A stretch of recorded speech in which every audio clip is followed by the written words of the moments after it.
Hello, hello, hello, hello, Sid. Welcome in. How are you doing today? Hello. How are we? Hold on. I need to put my phone on. Don't disturb. I meant to do that, but I did not. There we go. Me personally, I have managed to tear myself away from Tomodachi Life for a little bit, so we can play something else for a change. A lot of video games this weekend. It's okay though. I've had a lot of fun with it. I have tea. It's probably cold by now.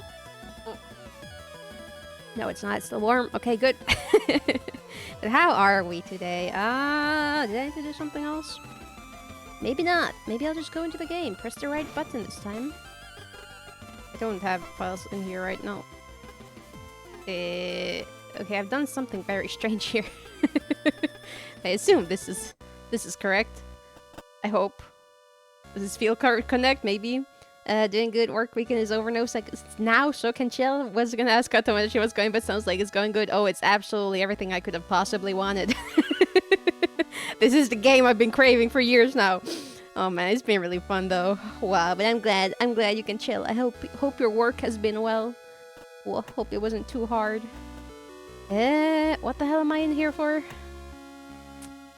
Wait a damn minute. This doesn't feel correct. Uh-oh. I think... Why is it... Huh? Chapter... What? Is it a 7? But just... Okay. Okay. I think it must have been a 7 that really looks like a 1, though, so that got me a little confused. Okay, I think we're good. I was like, oh my god, are we missing a save? But no, I think we're fine. I think we're fine. Spoopy. Very odd. Where shall we go? I don't remember what I was doing last time. I think I intended to perhaps go see Cassie. I don't know why I did that for her. Let me see up at the map. Oh, I'm just pressing all the buttons. Just gotta test that everything works, apparently. Sickbay. Here we go. Even before the elevator's doors open, your hand is raised to preempt the harsh brightness of the sickbay's lighting. The powerful aroma of disinfectant wafts into the elevator as the doors slide open and the light shines brightly through the widening gap. Accustomed to both these features of the sickbay, you are no longer bothered by them. As always, everything appears in order, although you quickly notice that the doctor isn't at his desk. Looking over to the left of the room... The what? Looking over to the left of the room, you see a light illuminated above the doorway leading to the surgery wing, with its large gallery window having taken on a frosted effect, obscuring the view of the inside beyond some vague shapes. I did not retain any of that sentence. Hope the extended weekend has been awesome otherwise as well. It's been very nice. I mean, I've literally just been playing Tomodachi Life. I have not done anything else. Okay, that's a lie. I did go have some lunch with the parents and the brother yesterday, but other than that, it's just literally Tomodachi Life and listening to a lot of music. That's also been very nice. I can also talk really well today. A little too excited. The doctor had been able to patch you up pretty quickly, leaving Hansen to wait for the necessary procedure that now seemed to be underway. There's a procedure. Oh, awesome. It's been very nice. I wish I could just do this all day. Just listen to music and play my little video games. I don't want to go to work tomorrow. Looking back to the beds, you see Cassie tossing and turning uncomfortably. She'd been fast asleep when you and Hansen were brought in, to the point where you wondered if she'd been sedated. But now she was fidgeting and groaning, appearing in genuine discomfort. Oh no. Cassie? Cassie, is everything alright? You lay your hand on her shoulder and take her hand in yours. I don't know what this noise is. I can't roll my R, so I can't do this one. It's just growling. Hey, Cassie, can you hear me? What's wrong?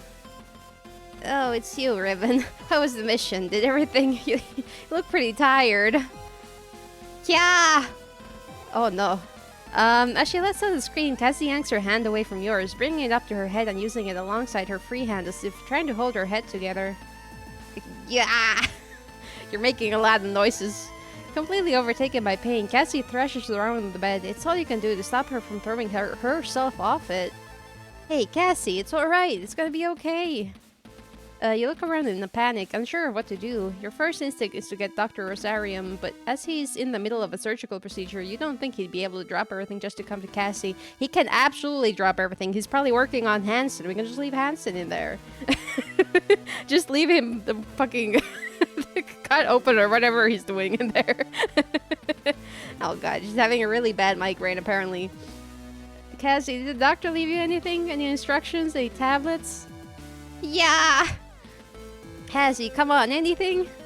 The pills on the counter. Yeah! Without a moment's hesitation, you dash over to the countertop where you can see a half-spent blister of tablets atop a box of more of the same. Hanson, your Botox is not that important. Exactly! Just leave him. Come help my girlfriend. My god.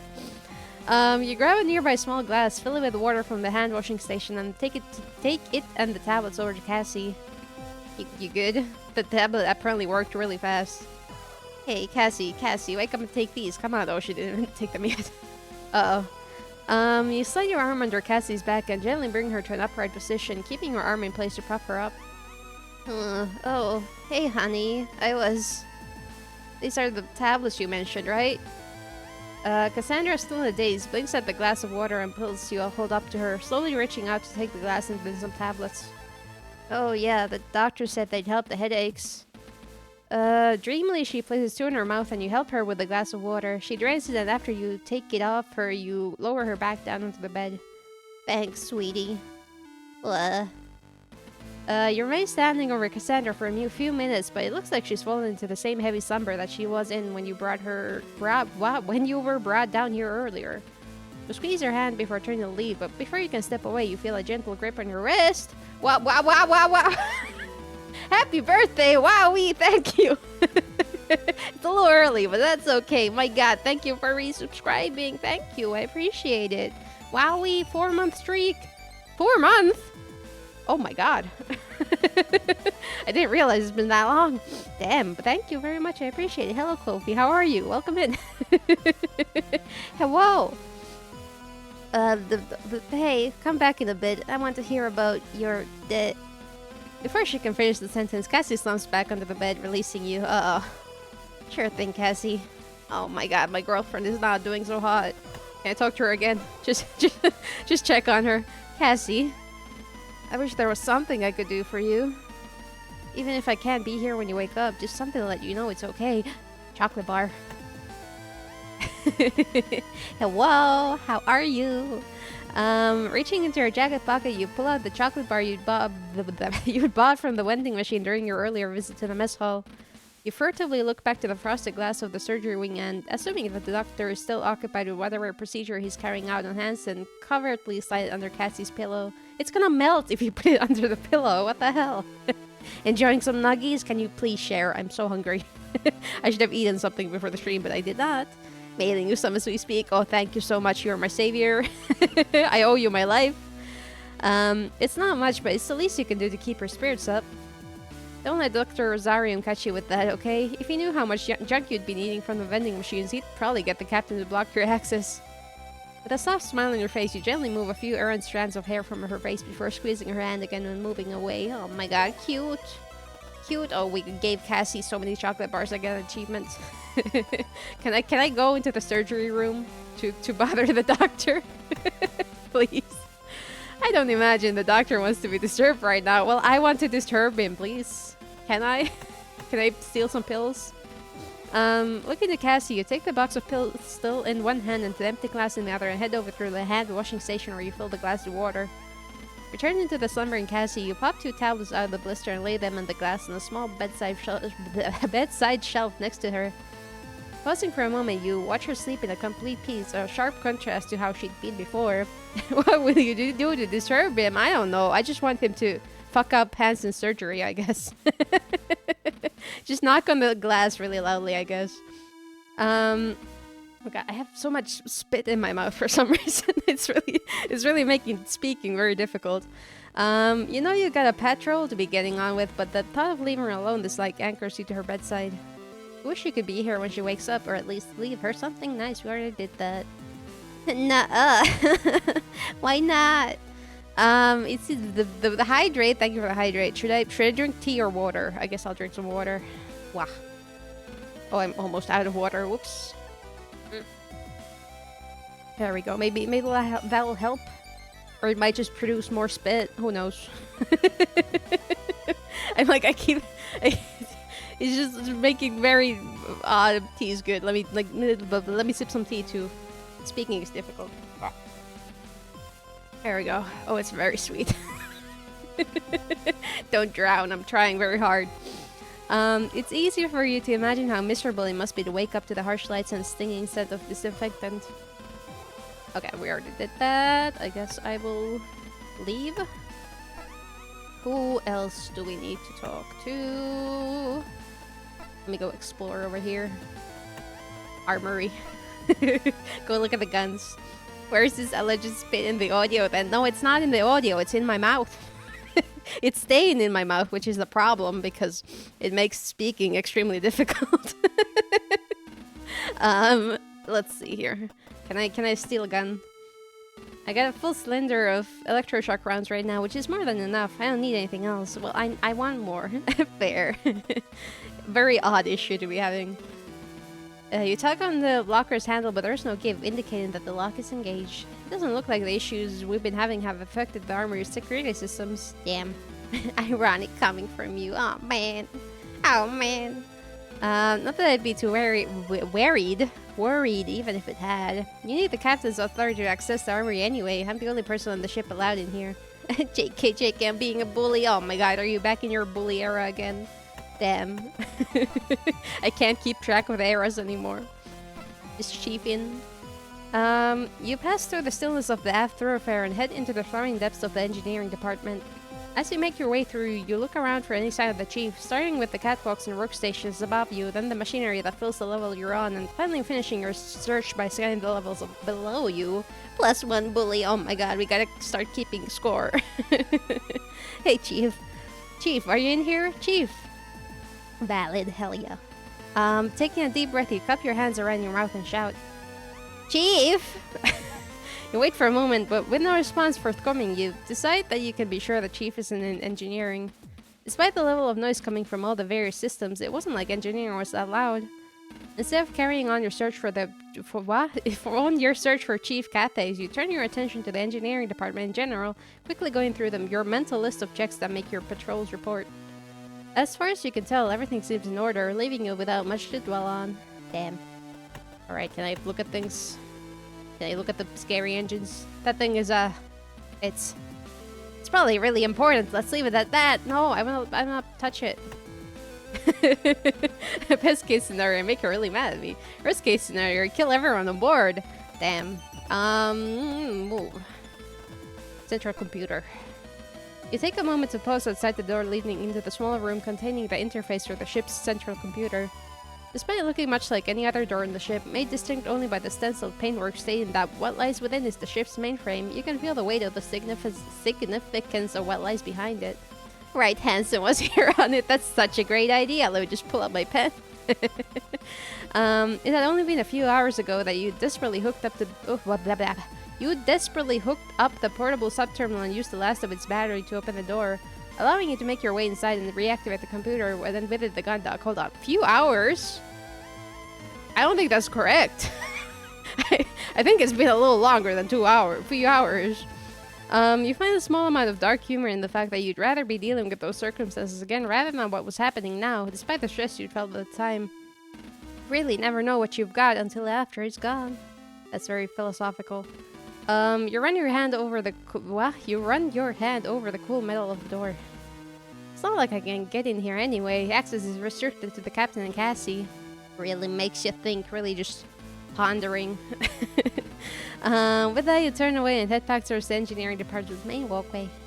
Okay. Well, I've taken a look at everywhere I need to. I guess it's time to report to the captain. Unless there's something I'm forgetting to check out. There probably is. Might be something I missed. It's not like I'm on the schedule or anything, so I'll check a few more things out. I feel like we missed somebody, but I don't know who that would be. Anybody in here? I mean, Chief, but... the doors to the engine room slide open in front of you, and you're met with a disheartening sight of the huge engine remaining totally stationary. Yeah, that's exactly how you pronounce that. Stationary, devoid of its normal rotation. And hello, Kiro. Welcome in. How are you doing? Welcome, welcome. The sense of stillness that permeates the vast area you're stood in is disconcerting. The only thing breaking the all-engulfing silence is a constant grumble coming from the lone figure of the chief leaning over a control panel in the distance. Chief, everything alright? You call out as you approach her. No, damn it, Lieutenant, it's not. Oh no. You're a little taken aback by both the Chief's curt response, but also that you didn't need to pester her in order to drag her attention away from what she's doing. Oh, no? No! If I didn't know better, I'd call it sabotage, but no one else on this ship has the know-how to do that kind of thing, so right now I look like an idiot who can't get the MPEs back online. I think that might have been an NPE, not an MPE. I can't tell with this font. Whoa, Chief, hold on. Sabotage? It's not sabotage, Lieutenant. Like I said, no one on the ship would know how to do this kind of thing. But I've ruled out hardware issues and I've never seen the software do a full reset on the startup process before, so unless it's something I'm missing like an idiot, then... Chief, what's going on? Ugh. I'd gone through the entire startup process and was just about to fire up the NPEs when that machine crashed into the hangar and I had to go and secure it. The status of everything should have held at that point until I got back, and it would have been straightforward to just enter a few commands and restart the engines, but...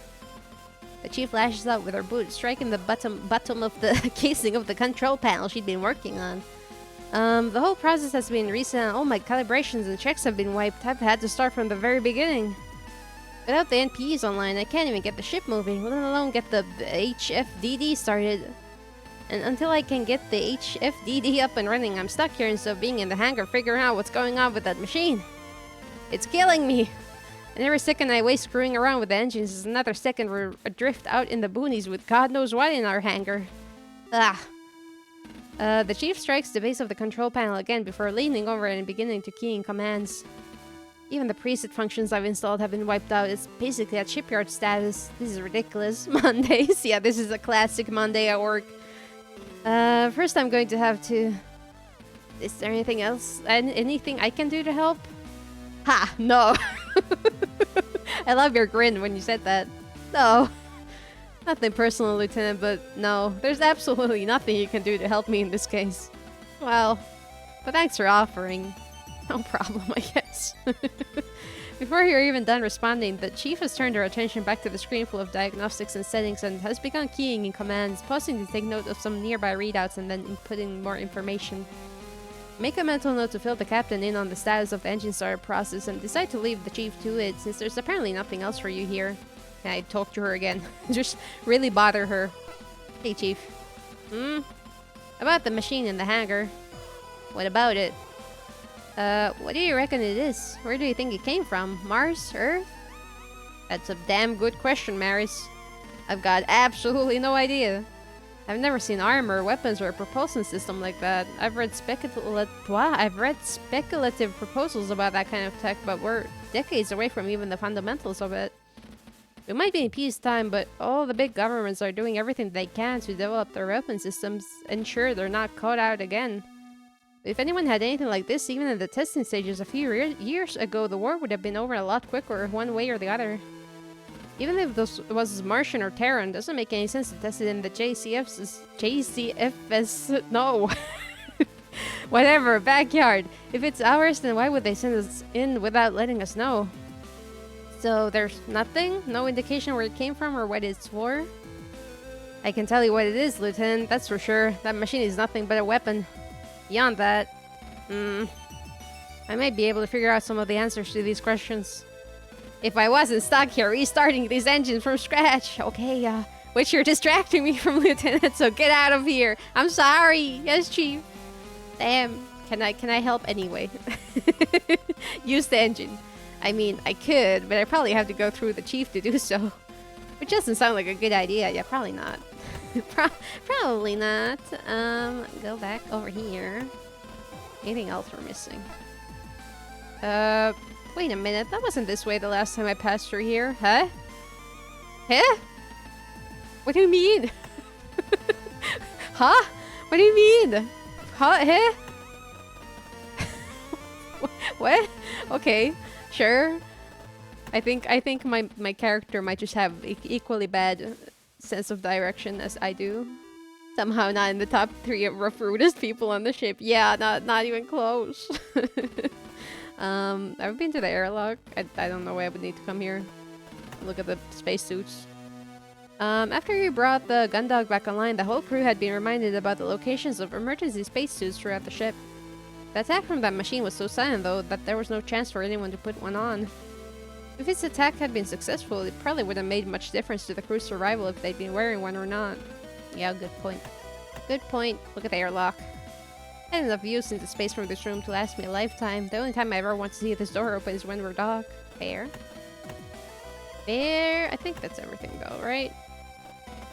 Yeah, let's go to the bridge. I'm gonna sip some of my tea, though, because I have a lot of it and I don't want it to get cold. Oh. Oh god, I made it so sweet. What was I thinking? You step off the elevator and enter the bridge to the sound of a trail beeping coming from a control panel. Sooner over the panel, typing hurriedly on the keyboard, is Vanessa. She looks over to you with a start before turning back to the keyboard and quickly entering more commands. Man. Oh my god, tea has come back to the streams. It's back. I was cold today, so I needed to drink some more tea. Surely it's helping. Well, I feel like the weather is getting really warm, but at the same time my apartment is somehow getting colder and I don't know what's going on. And like, did they start up the air conditioning or something? After a few seconds of typing, she aggressively hits the enter key, which silences the beeping and turns quickly to you, looking slightly flushed.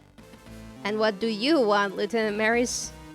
At this point, you no longer have the energy to mask your exasperation and let out a sigh as you pinch the bridge of your nose between your thumb and forefinger. I'm just carrying out a standard patrol, Lieutenant Lord, making sure everything's in order following the battle. Water damage getting worse? Oh god! I feel like that's a realistic possibility. Damn. Oh god, the Friday that I was home, I could hear all the renovating they usually do during the week when I'm at work. I was like, god damn, they're doing a lot up there. Water-cooled apartment. Yeah, just all the water going through the walls. I'm sure that's completely safe and intended. I read that. Is everything okay up here? You leaned slightly to try to see what was being displayed on the screen above the panel Vanessa had just been using, but was now stood in front of. Stepping sideways to block your view, Vanessa reaches back to the keyboard without turning around and enters a quick series of button presses that shift the display to something else. Of course you're on patrol, so I suspected you wouldn't be here to give your post-mission report like you're supposed to. Well, I just finished my patrol. I was being very thorough. It'd be too much to expect the Gundog's hero, the dashing Lieutenant Maris, to actually follow protocol for once. Well, excuse me! I'm working very hard. Can I remind you I also still have a concussion or whatever? But then again, with maybe I do have a concussion, Jesus. Then again, with how I had to remind you of procedure when the power went out, I suppose you might not be willfully ignorant of how you're supposed to act. It could be that you're just plain ignorant instead, maybe. You feel a familiar rising tide of anger within you, a feeling that for most of your career had been limited to encounters with Hansen, but was now becoming much more common with every conversation you had with Vanessa. Oh no. You do know you're supposed to report to the mission overseer immediately after you're dismissed from sickbay for debriefing, right? I was not told this. I was told to go on patrol. I think. Any remaining desire you had to check in on the bridge, and Lieutenant Lord was swiftly leaving you. Yes, Lieutenant, thank you. I am aware of the procedure, but I'm under direct orders from the captain to begin a constant patrol. Besides, I would have assumed that someone as capable as yourself would have been able to get the general picture of what had happened on the O'Brien without me needing to tell you. Damn, we're giving it back to her. Or was the battle outside the ship and the giant machine currently in our hangar not obvious enough? If Vanessa had picked up on the barb in your query, she wasn't acknowledging it. Of course not. Captain's orders, huh? For all those are worth. Although you'd initially assumed Vanessa's general aggression was just a personality deficiency, her increasingly open hostility to the ship's command structure was beginning to... I need to breathe. To stand out to you as something more than just unmanaged anger issues. You make a mental note to bring it up with the captain at the next opportunity. Lucky for you, Lieutenant, I'm more than capable enough to pick up your slack, and I've already gone through the communication logs to Juno's flight data. I'm also in the process of reviewing the O'Brien's black box information. I've got to say, your decision to take the Juno and get out of there on your own was certainly a surprise. You're taken aback that Vanessa had delved that deeply into the recorded communications from the mission already. That was completely purposeful. I was trying really very hard to leave Hansen there, but it didn't work. I had no idea it could be so pragmatic, Or is it that your heroism only comes out when a certain someone is involved? What are you implying? Stop doing cat face thing, Vanessa. She's very smug. Look, Lord. And another thing. Just doing it again. I've got to hand it to your quick thinking skills when it came to commanding Ensign during your battle. Without your decision to get Ensign Romney involved, things might have turned out very differently for the gun dog. Yeah, probably. I wish the item button would light up right now. Yeah, give me the gun. Give me the gun. Still, it's a lot easier to just... It's a lot easier to just sit back and tell people what to do than to actually do it yourself, right? A lot less pressure on you. You're about to snap back at Vanessa, but your exhaustion wins out against your anger and you swallow your words. Well, Lord, I'm glad that you put your talents to good use and managed to get the assessment done without me. I've got orders to carry out, so if you don't mind, I'll be leaving. Oh, not at all, Lieutenant. I wouldn't want to keep you from your important work. Keep it up. I'm sure your commitment to your duty will be rewarded very soon. What are you implying? Hiccup? No? Okay. Unwilling to put up with Vanessa's consistent contempt for much longer, you mumble a vague goodbye and turn back towards the elevators. Damn. I'm gonna talk to her more. As much as I'd rather not have another conversation with Vanessa right now, stop flirting. Jeez, oh my god, are we the enemies to lovers? Damn. Wowie. Lieutenant Lord. You haven't noticed any strange activity recently, have you? Like what, Lieutenant? Like our entire ship losing power, even the backup systems? Aye. Or how we lost contact with the ship that we were supposed to rendezvous with. Lieutenant. Or the sudden attack by a completely unknown machine. Lord, could I... Or how about... Lord, give me a chance to talk for 2 seconds. Now you listen to me, Lieutenant.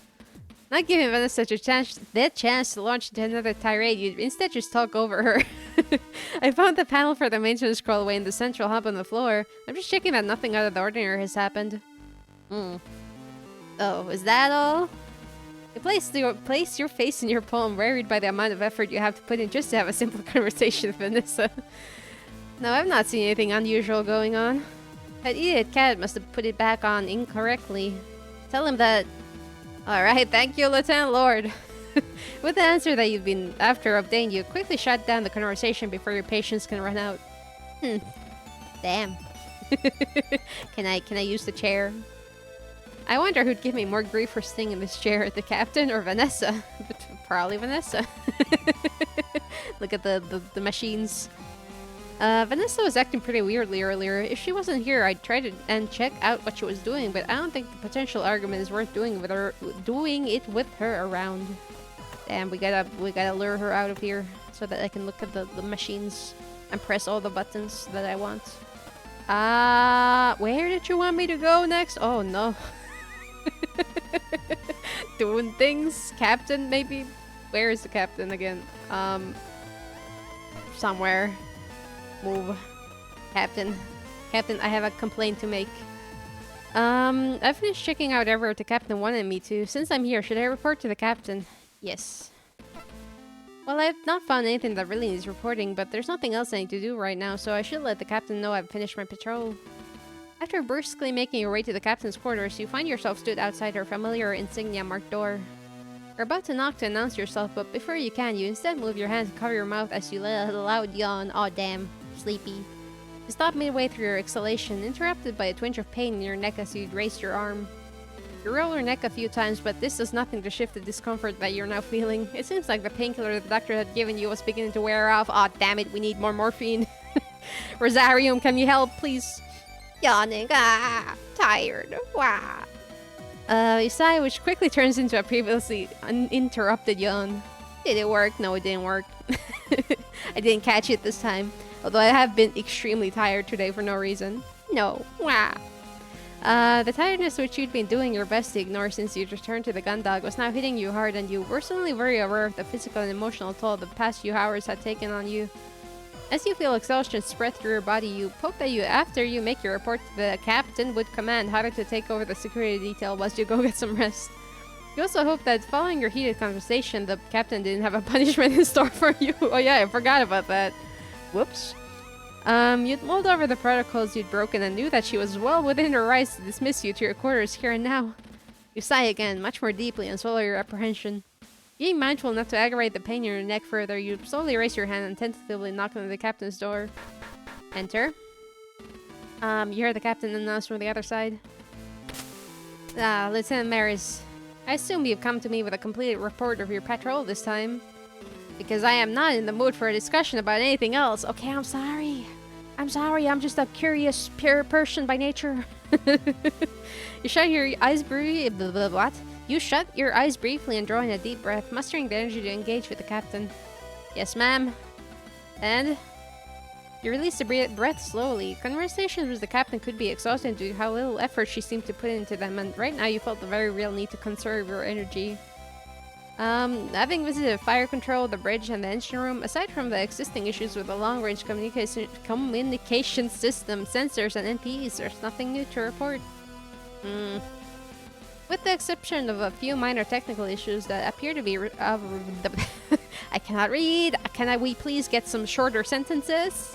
That appear to be the result of our battle with the craft. I can't find anything untoward or immediately suspicious. There's no sign of any intruder that I've been able to observe. I see. So everything's in order? You clench your jaw to stifle a yawn. As you catch a glimpse of the captain's bed in the annex that serves as her bedroom, you find yourself desperately craving your standard issue bunk. I was like, damn, I just want to go in the captain's bed, I guess. On the patrol route, at least, yes? Good to hear. My spell of less commas worked. No! Can you do a spell of more commas, please? I could really use that one. You do your best to stifle another yawn, feeling the captain to dismiss you. In that case, Lieutenant, relax slightly, awaiting the order to finish for the day and pass the torch to someone else. I want you to head to the sick bay and get an update on Ensign. What's his status? No, I don't want to do that. No. You tense up again. The prospect of immediate rest now pulled out from under you. Ensign. Ma'am? Yes, Lieutenant. When I'd previously spoken to Dr. Rosarium, he'd advised that the procedure should have been finished some time ago and Ensign should be ready to resume duties shortly after. That was a very very short one. I need to brief Ensign on his new responsibilities, but I'm yet to hear anything from the doctor. I feel like the mic's not even picking that up. I'm doing it so quietly. I'm sick of it. So Lieutenant, I need you to head to the sickbay to find out what the delay is. Understood? It allowed your awareness to creep over you, but it had been bearable because of the expectation that once you reported to the captain, your duties would be done. It is. Okay, good. I'm getting less enthusiastic about it with every time it appears. Now though, with another task foisted upon you, it felt almost overwhelming. With a Herculean effort that you hide from the captain, you throw a swift salute to acknowledge your new task. Yes, ma'am. Understood? Very good. Dismissed, Lieutenant. Ah, man. More work. You maintain your posture until you've left the captain's quarters, but as the door closes behind you, it's all you can do to not slump on the floor. Damn. This must be the last thing she has for me to do today. There's no way. You sigh deeply and pinch the bridge of your nose, taking a moment to wallow in your exhaustion until you feel ready to face this latest challenge. Alright, let's go. Ah, man. Back to the sick bay. What if I just went into my room anyway and took a nap? I just left the doctor to deal with Hansen. Okay, I guess we'll go. Something's happening. Oh. You lean back against the rear wall of the elevator and shut your eyes, savoring the brief moment of relaxation that comes from resting on the cool metal of the wall and listening to the gentle hum of the elevator's movement. You stay this way, seconds away from drifting off to sleep until you feel the elevator begin to slow. You warily open your eyes and push off the wall, standing upright. You lazily bring your hand up to your eyes to shield them from the harsh glare you know will come from the sickbay's lighting. As your eyes adapt to the lighting, the first thing that catches your attention is a glare-like shimmer from the floor at the far side of the room. Once your vision is adjusted completely, you realize that the sparkles are caused by the high-powered lights reflecting off fragments of broken glass that are scattered all over the floor. Oh, hi! Oh, no! Uh-oh! Doctor! No! Slumped over his desk is Dr. Rosarium. As you approach him, the dread is replaced with nausea. You see his one organic eye remains open, staring straight downwards, devoid of life. Shit! Dude! Doctor! Damn it! You quickly draw your electroshock weapon as you look over to the bed with Cassie on it. Cassie!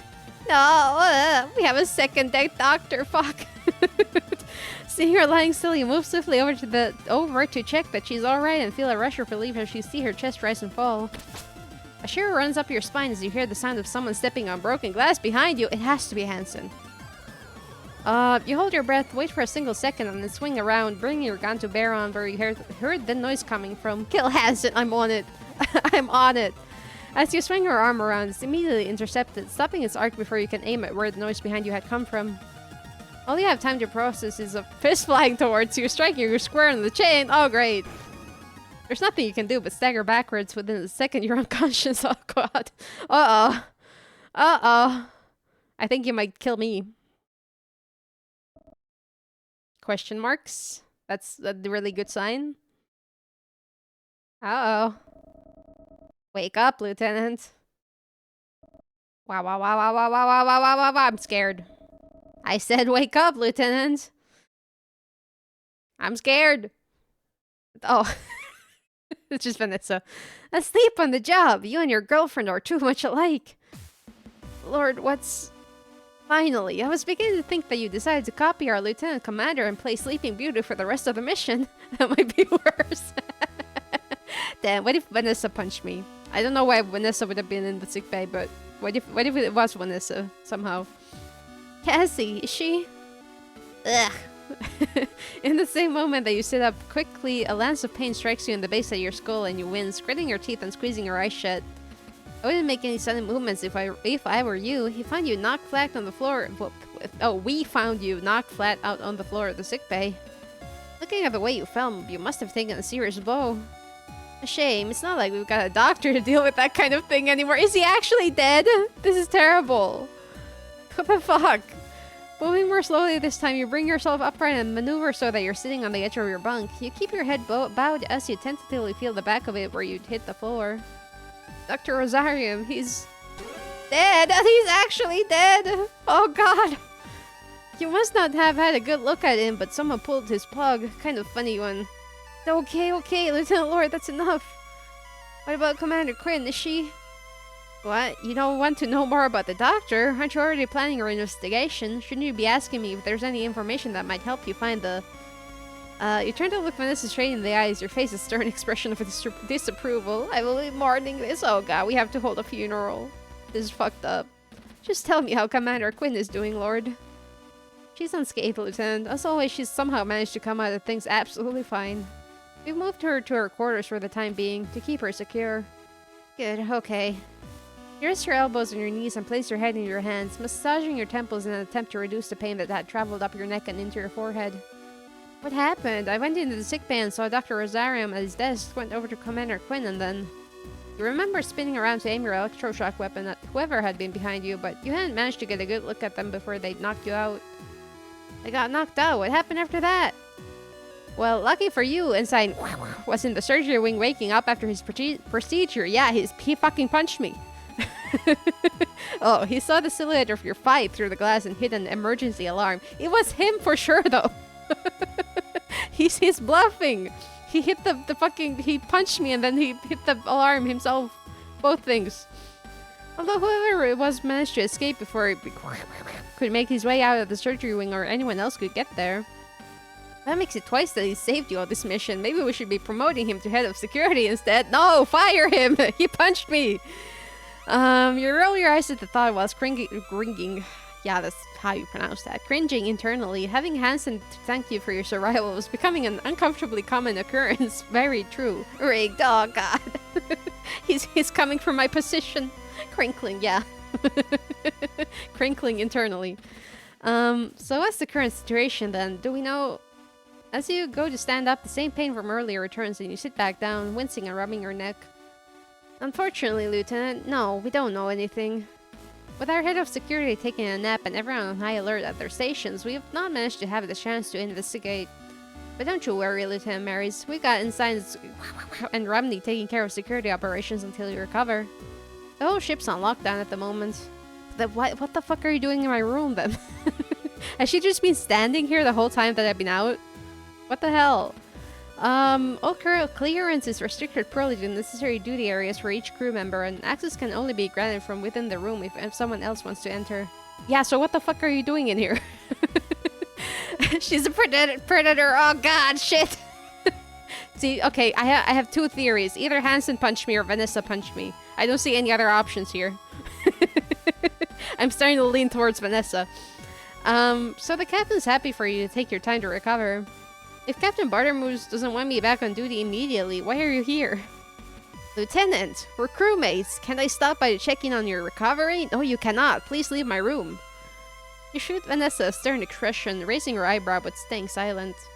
Oh, fine, Lieutenant. I want you to understand the full stakes of what's happening right now. We're stuck out here with no communication system, our doctor is dead, our lieutenant commander is inconveniently out of action for the foreseeable future, we got a hostile craft set in our hangar, and with all this going on, our captain's guidance is to just lock things down and carry on. Considering the circumstances, you'd think she'd go with a bit more of a proactive approach, wouldn't you say? No, I don't think she would do that. Ever. Lord, what are you getting at? Nothing, Lieutenant. Don't worry about it. For now. I just wanted to make sure you were up to speed on current events in case you needed to make any decisions, that's all. Anyway, take these and get some sleep. You react with a start as Vanessa throws a small packet of painkillers to you. Oh my god, my morphine, thank you. You catch it and turn it over in your hands. You notice the box is slightly crumpled and pull a small fragment of glass out from where it had been lodged in between the box's tabs. I'll be needing you, Lieutenant, soon. You look up from the packet just as Vanessa turns to leave the room. Should I really be taking anything she's giving me? Seems like a terrible idea. Without saying anything else, she exits your room and steps into the corridor beyond, with the door hissing shut behind her soon after. Once Vanessa is gone, you take the opportunity to look over the packet again before placing it down next to you on your bunk. You make another attempt to stand up, although you're more cautious about it this time. Well, ow! that didn't sound very cautious. Despite how gingerly you'd risen up to your feet, the pain in your neck has still reappeared before you were even upright. With a sigh of defeat, you open the box Vanessa had given you and extract 2 tablets from the packaging, quickly tossing them into your mouth and swallowing. You slowly lie back down on the bunk, resting your head on your pillow. As you lie there, you go over what Vanessa had told you. Dr. Rosarian was dead, but Cassandra was fine. Whoever had been responsible had been apprehended, and the whole ship was on high alert. You begin to think over who the assailant could be. You can think of motivation for a single crew member to attack the doctor. Well, maybe the doctor fucked up Hansen's Botox or whatever. And then he killed him, I guess. It seems like a bit of an overreaction, but... although, now that you think about it, the dysentery in the sickbay was very similar to what you saw in the O'Brien. Was what happened there happening here? Maybe. Plus, what was Vanessa talking about making decisions for? Your mind slows as the medication kicks in and your thoughts lazily drift from one subject to another. Hansen was jealous he's the 3rd prettiest man on board. Damn, that's fucked up. I mean, correct. You are absolutely correct. Although you do, well, actually, hold on. How many men do we have on this ship? We got we got Dalton. We got the guy whose name I can never remember. We got the doctor. So he's like the 4th prettiest man, right? Actually. Well, the doctor is dead now, so I guess now he's the 3rd prettiest man. Damn. Although you do your best to keep thinking about the dramatic shifting circumstances, you feel yourself beginning to slip out of consciousness and back into the exhausted slumber that Vanessa had interrupted. The last thing you remember before drifting off to sleep is that as soon as you were awake, you knew the first thing you'd be doing was visiting Cassandra. I also forgot lo-fi hip-hop, but yeah, he kind of just blends into the background. You forget about him until he's in front of you. Oh man, April 24th. Yes, that's how you pronounce that. Just like me. No, +1. After recovering from the attack, Lieutenant Maris awakens in their quarters a full 24 hours later to find that they are yet to receive any instructions. Damn.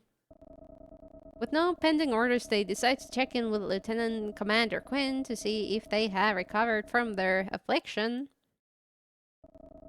Joby in space. My quarters, apparently. Wow, wow, wow, wow, wow. Reaching up above you and interlacing your fingers, you lean back, stretching out your back and your neck. As you release the last remnants of tension in your body, you sigh. Thankfully, it seemed that some bed rest was all that you needed to shift the accumulated aches and pains that you'd gained over the course of yesterday. Some sleep, coupled with a shower and a change of uniform, had left you feeling like a completely new person, almost as if nothing had happened at all. Damn, I wish some sleep and a shower and a change of clothes did that to me. Although, despite how reinvigorated you felt, there was no way you could ignore what had happened. Still, there had been no more alerts, and you'd not received any orders via your terminal. A sign you hoped that everything was going well. Real. Oh, God.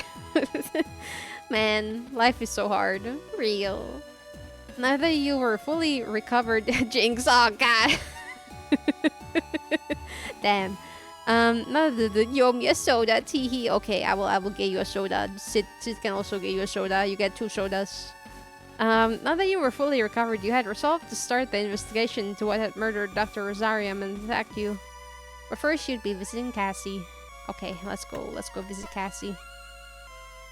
Stepping out into the corridor beyond your quarters, you barely make it halfway to the Forsyth thoroughfare before an announcement sounds out over loudspeakers. Yippee! Yippee! You instantly recognize it as Vanessa despite the slight distortion caused by the speakers. Attention all hands, I repeat, attention all hands. This is Lieutenant Vanessa Lord. All members of the crew are to assemble on the bridge for an emergency briefing. Attention all hands, I repeat, attention all hands. The announcement is made a few more times until eventually you hear the solid pop of the speakers indicating that Vanessa has stopped broadcasting. An emergency briefing? You quickly make through the ship's... What? You quickly make through the ship towards the bridge, only stopping once you're outside the elevator. Wow. Running. You run your keycard through a reader and wait a little longer than usual. You can only assume that whoever is on the bridge is taking a few seconds to authenticate your ID and grant you permission to enter. Wowie. I'm gonna sip some tea. Hold on, give me a second. Wow. Oh, it's still so very sweet. It's good, but it's so sweet. Soon enough, the door opens and you step inside. As you stand alone in the elevator, listening to the dull whir of its motor, you wonder why the captain had called this meeting. Had she come up with a plan to apprehend the attacker? Had Haru and Hansen uncovered some plot whilst you'd been resting? Or had something even worse happened that the whole crew needed to be made aware of? I'm betting on the last option. I like the pause and I'm gonna sip some tea like you're almost on autopilot. I probably was. No thoughts up in my head, I fear. After a short wait, the doors slide open and you step out onto the bridge. Wowie. Weren't you expected to see the captain? You instead see Vanessa sitting in the captain's chair and flanked by Haru and Hansen. Oh, this seems lovely. I bet this is not gonna go badly for me at all. Lieutenant Mary, it's glad to see you're so enthusiastic. Please wait there until the rest of the crew joins us. By the way, the butler did. Oh my god, I didn't even know we had a butler. No, you're right. The butler is always the one who did it. You're so right. What's this about, Vanessa? Where's the captain? I'll address that once everyone else is here, Lieutenant. Vanessa, this is no time for screwing around. What's going... Take it easy, Lieutenant. Ensign Romney swaggers up to you, placing their hand on your shoulder before moving around behind you. Lieutenant Lord just needs you to be patient and wait for a few minutes until the big announcement. Is the captain fucking dead too? Oh god, I'm scared. I need to scratch my nose. There we go. Your posture stiffens as you feel something blunt thrust into the small of your back. Haru. You're confident enough that, unlike Cassandra's prank when you first came on board, this isn't a pen. Oh, what is it though? Oh god, I need to cough. Hold on. Anyway, you'd better listen to what Ensign Romney tells you, Lieutenant. They'd like to be in charge and don't take kindly to people who try to get on top of them. Hansen, you're really not helping with this wording. Not at all. You feel the blunt object slide around your back to your side as Haru steps around you, keeping their arm draped over your shoulders. I should know. He's speaking from experience. Haru, what the fuck are you touching me with? Please. You glance down and see that protruding out from underneath the jacket they're always carrying around is the muzzle of a large handgun. Okay. Okay, thank you for the clarification. Not an electroshock gun like yours, but a lethal weapon. Oh, great. Lovely. Vanessa, what the hell are you... She told you to wait, Lieutenant. You'd gone to step forward towards Vanessa, but Haru emphasizes their point by thrusting the gun deeper into your side. That's wild. That is wild. You quickly stop, letting them draw you back to where you stood. There we go. Good choice, Lieutenant. Just let me look after you and we'll both have a good time.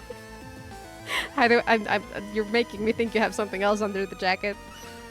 Before you can respond, there's a small electronic chirp that sounds from the captain's chair. Just the wording. The wording, okay. Vanessa looks down through the control panel and enters a quick series of commands. You hear the whir of the elevator, and after a few seconds, the doors open, revealing Dalton, who nervously steps onto the bridge. Oh god, Dalton! Dalton, help me, please. Romney is one of my people. My god.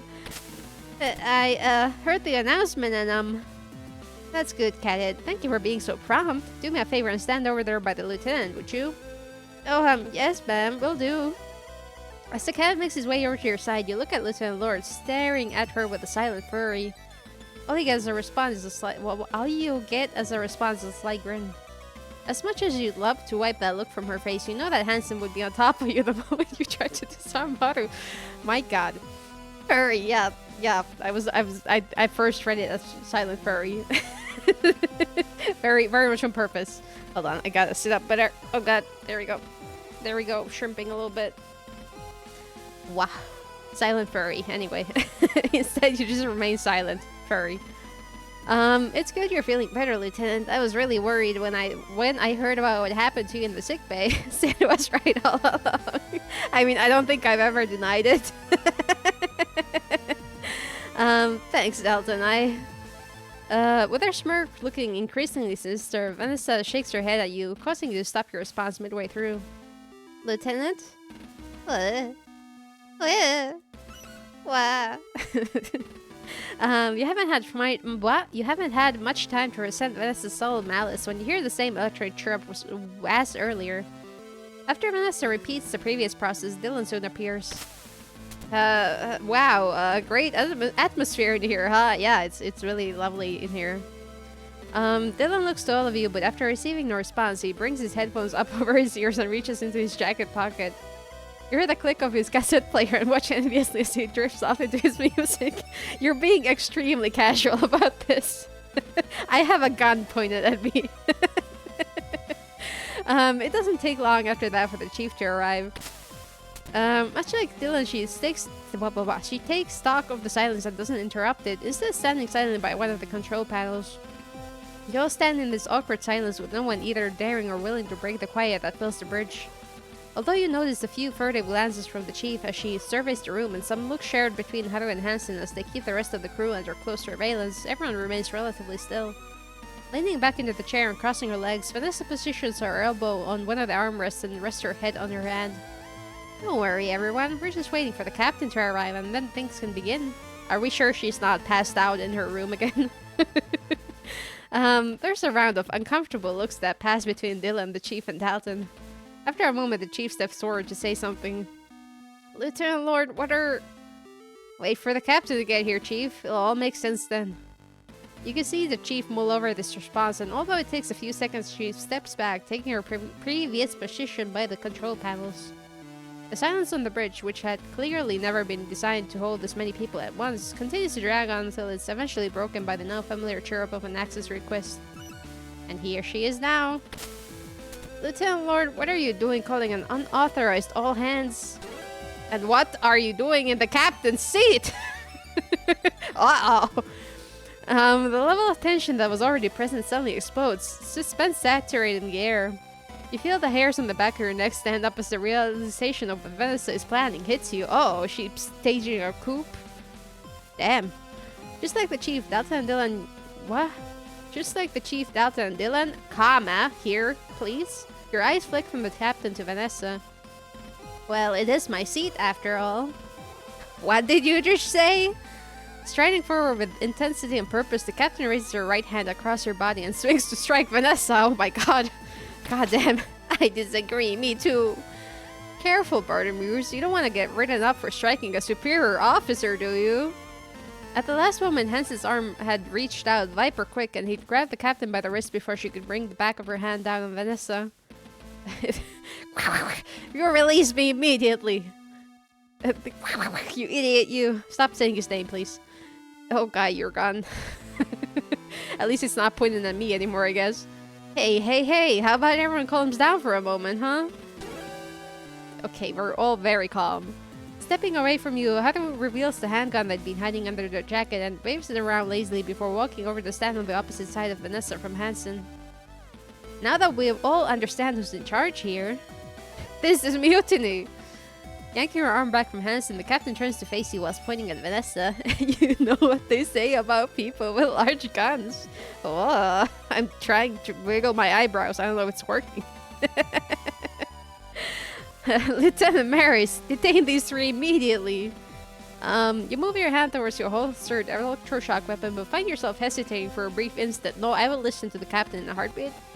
Yes, follow the captain's orders. Shoot Hansen first. You grab your weapon, but before you're drawn it halfway out of the holster, both Haru and Hansen are pointing their guns right at you. Oh, great. Uh-oh. Admirable, Lieutenant, but you're not that stupid, are you? I think I might be. Don't worry, I know you're just following orders like any good member of the JCF would, so I won't hold it against you. If you holster that weapon right now... you glance from Vanessa to Hansen and Haru, whose weapons are both trained on you.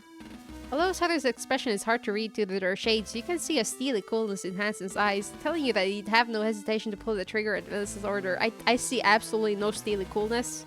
He's blushing. I don't know what that means.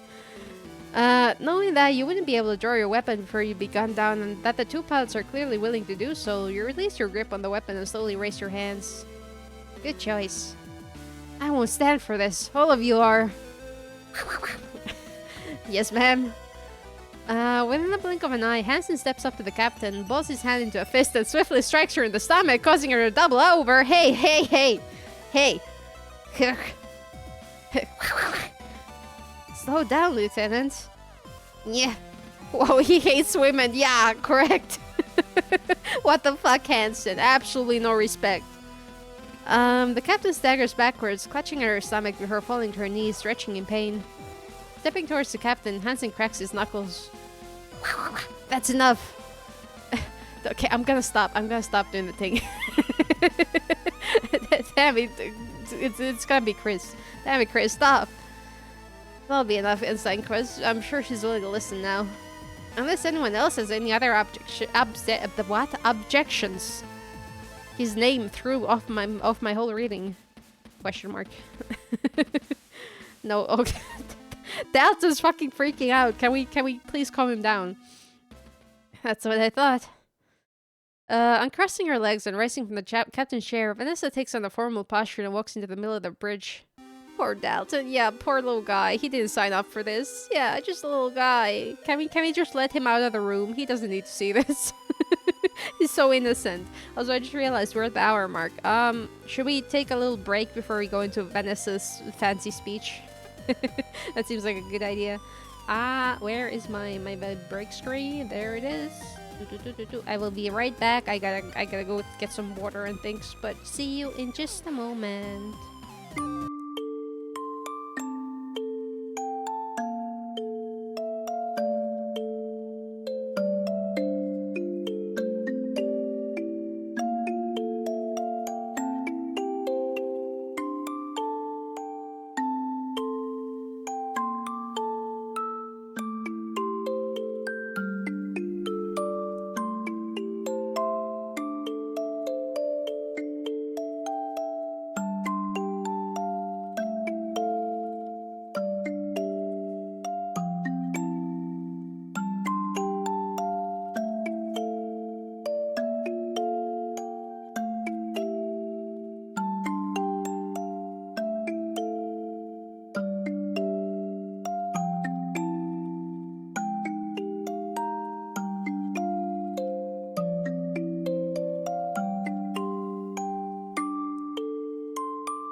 we're back. Wow, wow, wow, wow, wow. Leaving us blue balled on the fly. Yeah, I gotta make sure that you don't disappear during the break. Somehow. I'm gonna... Hoi. I'm gonna sip some water. Hold on, give me a second. What? There we go. There we go. Time for this dramatic speech, I'm sure. I, Lieutenant Vance Lord, as of the 5 p.m. Jovian Standard Time, April 24th, Planetary Calendar 214, in accordance with the Jovian Colony Fleet Convention Section 16, Article 7. Welcome in, how are you? Oh, you know, I'm doing good. Doing good. Announce myself the new captain of the JFS Gundog. You can't just do that. I justify my announcement through Section 16, Articles 9 on the grounds that neither the captain nor her second-in-command are fit for duty based on medical circumstances. Yay. As we don't currently have a doctor on board, I am forced to make this assessment based on my own discretion. You for sure killed the doctor. you for sure killed the doctor, Vanessa. That's awfully suspicious.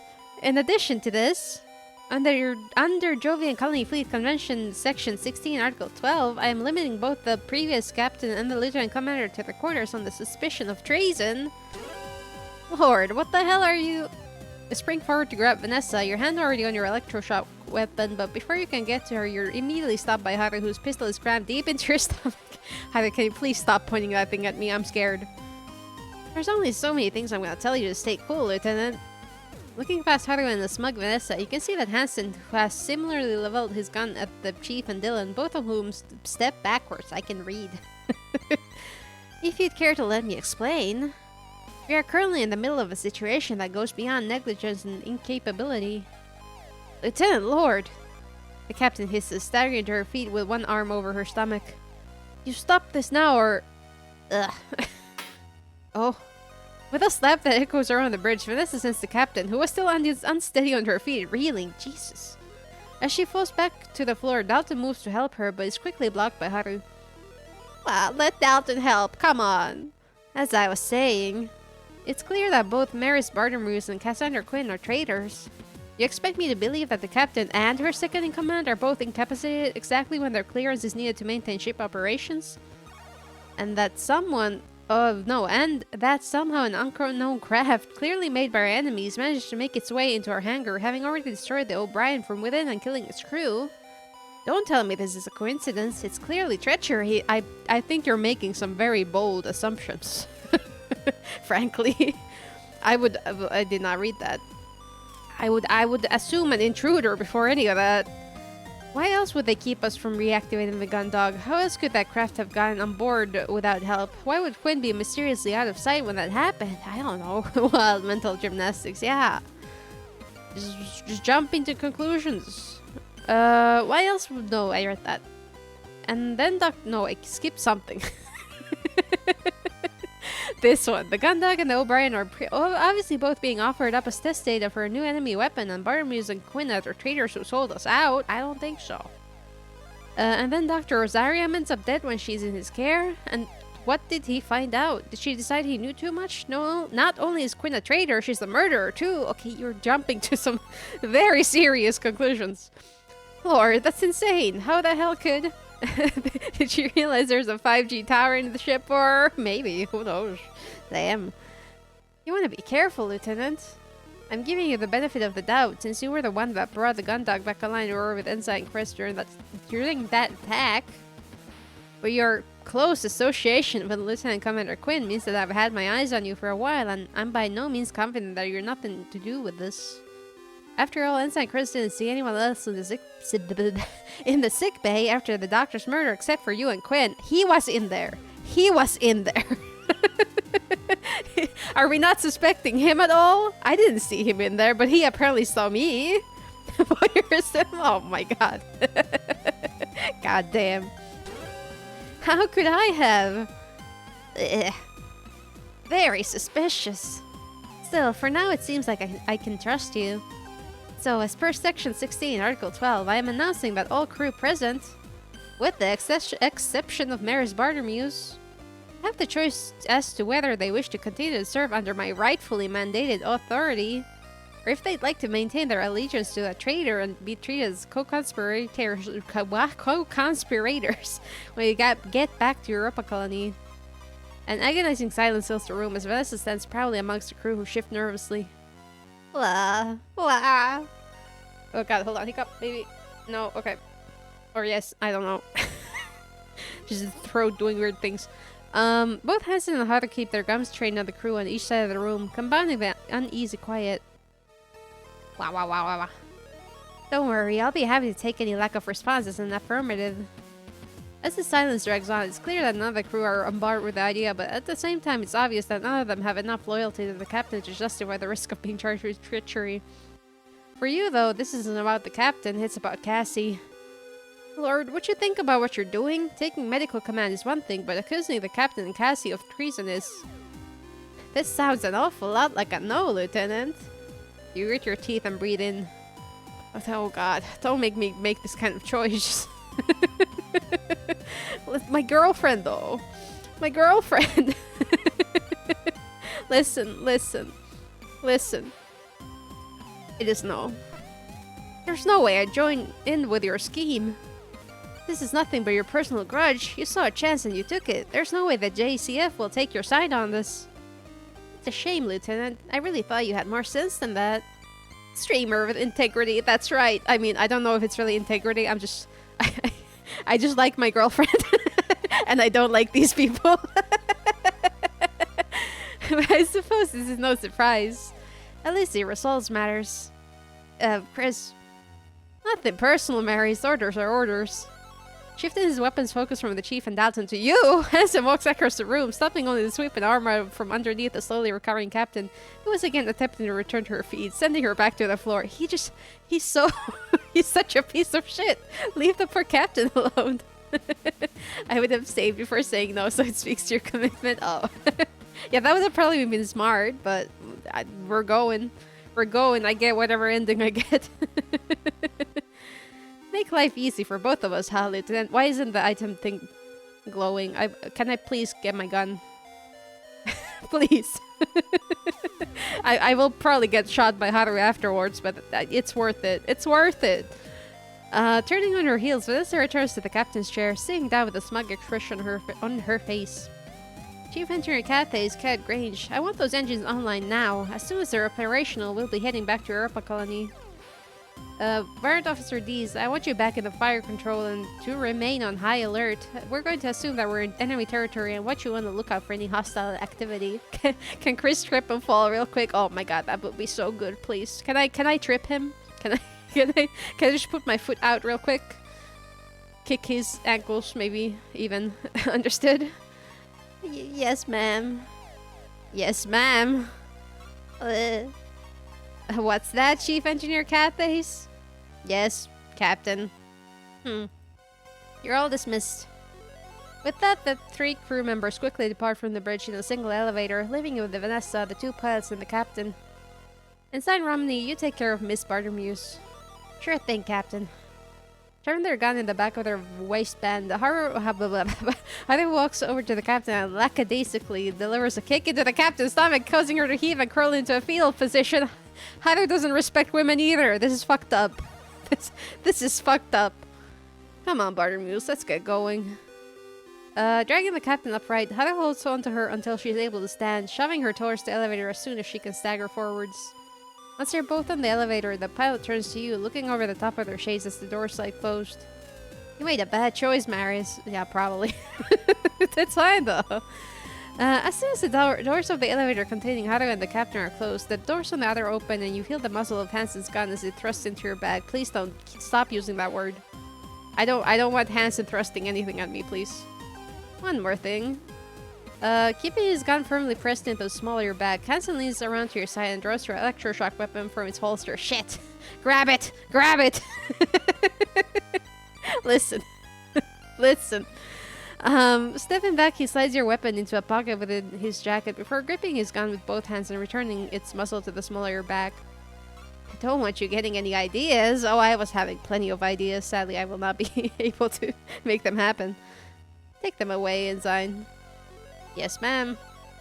Hansen shoves his gun hard into your back, and you reluctantly comply, walking across the bridge and into the waiting elevator. Once in, you turn around. Hansen keeps his gun trained on you, and behind him you can see Vanessa sneering at you from the captain's chair. It's really a shame, Lieutenant. I'd had such high hopes for you. Before you're able to tell Vanessa what you'd hope for her, the door slides closed and you're left in silence with Hansen. Once you arrive in the central hub, you're unceremoniously shunted at gunpoint through the ship towards your quarters. Can I just, like, push Hansen back into the elevator and then somehow short-circuit the elevator so we can leave him in there? Probably not. Once outside, Hansen gestures towards the terminal at the side of the door. Understanding his instruction, you take out your keycard, run it through the reader, and enter your security code. As soon as the door opens, Hansen snatches the card out of your hand and shoves you into the room, causing you to stagger your way inside. Damn. Leaning nonchalantly against the door frame, he's boot positioned to stop the door from closing automatically. Hansen looks at you wordlessly. What is this face? He remains silent for a few short seconds with a ruminative expression on his face until you manage to stand back up and turn to face him. Once you've regained your composure, he straightens up and angles the gun towards you. Oh god, he's gonna shoot me. You know, Maris, I was beginning to come around on you. You were? Even though I tried to leave you on the other ship. And whatever else I did to you. Left you in the elevator like 3 times. Hansen, do you have something to tell us? What's that supposed to mean? Hansen smirks. The stuff you've done. You're actually kind of alright. Hansen, there is genuinely something wrong with you. You might not be the coward you were back on the Khalik anymore. I guess. Thanks. Good to know I've changed your mind. Hey, don't get too ahead of yourself, Maris. You might not be a coward, but you're still an idiot. Yeah, sounds about right. You should have gone with the rest of the crew and sided with Lord. Now you, Buttermuse, and your girlfriend are gonna get pulled up on treason. There's no way the JSCF is going to believe her. You, Lord Rumney, you're all going to get court-martialed for mutiny. I don't know about that, Maris. Lord's got some pretty serious evidence. She's got it all figured out. This is how it ends, Lieutenant. You're going down for some third-rate captain and your airhead girlfriend. Hope it's worth it. Absolutely it is. It's a shame. I was kind of looking forward to grabbing a drink with you and Rumney back on Europa. Why does he like me all of a sudden? I'm just... What reason have I possibly given him to like me in any way? Are you a masochist? Whatever. We'll pour out one for you. Oh, thanks. Hey, don't worry about it. Now get comfy, Lieutenant. You're gonna have a dull trip back to Europa. As Hansen turns to walk away, you leap towards him, aiming to get your hand in the way of the door to prevent it closing. Before you can make it to the door, Hansen pivots and once again levels the gun at you. You stop inches away from the door. Okay. Hansen, you prick!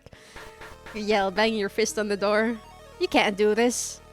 With your head in your hands, you turn back away from the door and sit down in your bunk, your mind racing as you think about Vanessa's mutiny, the prospect of getting court-martialed, and what might happen to Cassie. You're so angry that you can barely think straight. Different thoughts rush through your mind, but you can't focus on one for long until it's replaced by another, and your mind becomes a rolling storm of emotion. Eventually, after much pacing, swearing, and the occasional kick delivered to the now stubbornly shut door, you manage to calm down enough to begin formulating a plan. She's not going to get away with this. Wow, what are we planning? I don't even have a gun anymore, I can't... I can't just shoot them, that's my only plan. Man. Following the murder of Dr. Rosarium, Lieutenant Lord takes command of the JFS Gundog on the grounds that both the captain and her second-in-command are unfit for duty. New objective, kill. Exactly! Shit, we gotta get into the armory. Gotta get that gun back. As their first act, the Captain Lord has Maris Bartolmeus and Lieutenant Commander Quinn confined to their quarters on suspicion of treason. The ship's security officer, Lieutenant Maris, is also confined to their quarters after refusing to follow the new chain of command. Wah. In my room. Surprisingly. Haven't sneaked out yet. You instantly draw your hand back from the wall panel next to your bunk. After spending half an hour unsuccessfully trying to find the catch to remove the panel, all you had managed to do was snag your nail on the edge and tear it. No! That's so true to life. I tear my nails on stuff all the time. My hands are so disgusting. Rip nail, oh god. With a loud exhalation, you move from your bed to the computer terminal on the other side of the room. You idly hit a few keys, but the only response you get is the screen displaying the same familiar text as the last few times you tried it. And hello, brain, welcome in. How are you doing today? Oh, access denied. An insufficient authority. Shit. As easy as it was to hate her, you had to give Vanessa credit. Her machinations had clearly been well thought through. Nothing had been missed when it came to making sure you would remain imprisoned. You hadn't noticed it when you awoken earlier, but someone must have gone through your quarters whilst you were unconscious. Small items like your nail scissors and metal bookmark had been taken, leaving you with nothing to pry open the access panels. Damn. I am unimaxing. Oh my god, good luck. I hope it goes well. I hope you learn a lot. I have no nails because I'm a child who still bites them. Oh man. Oh man. Hold on, I got to drink some water. I got something weird going on in my throat. Wow. Maybe that helped. Oh, no, it didn't. Okay. Talking just really gets those fluids moving, you know? Same. Oh god. Everybody's a nail biter. Damn. Ugh, I don't bite them. I just I just tear them on things randomly because I'm not careful as a person. Whoa. Sitting down in a chair in front of the terminal, you'd wondered how long she'd been planning this and how much she'd accounted for. I'm the only one with long nails here, I guess. Oh man. Yeah, I can't keep my nails long.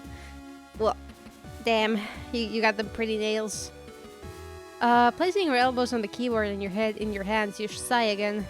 You've gone through every trick you'd learned in your time as a security officer, and none of them were helping you get out of here.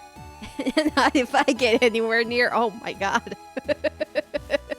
God damn. Leaning back and looking at your watch, you see it's been nearly 6 hours since you'd been imprisoned. You'd felt the rumble of the Gundog's engines coming back to life about 3 hours ago.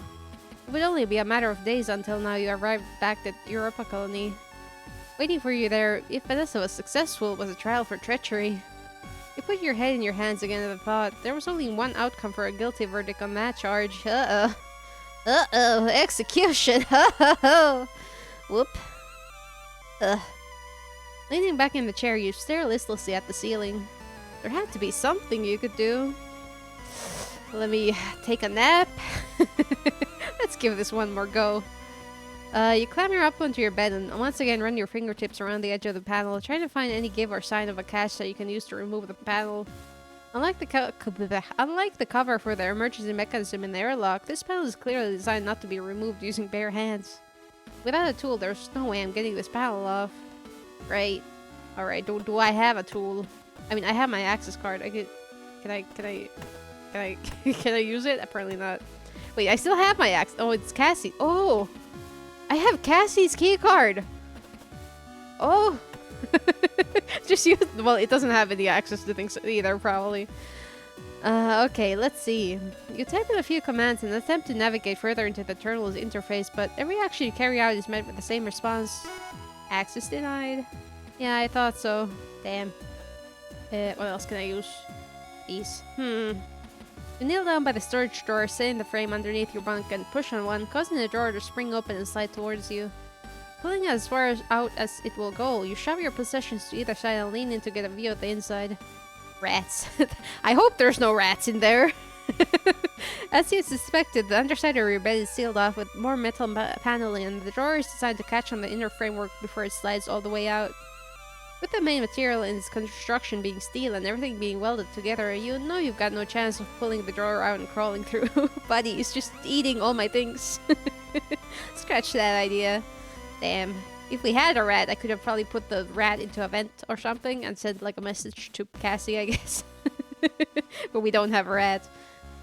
You spend a few moments examining the control panel pad next to the door, tapping on the casing, pressing buttons, and investigating the wire that runs out from underneath it before settling on your course of action. Yeah, but rats. Yeah, I'm true, I guess. Rats are good.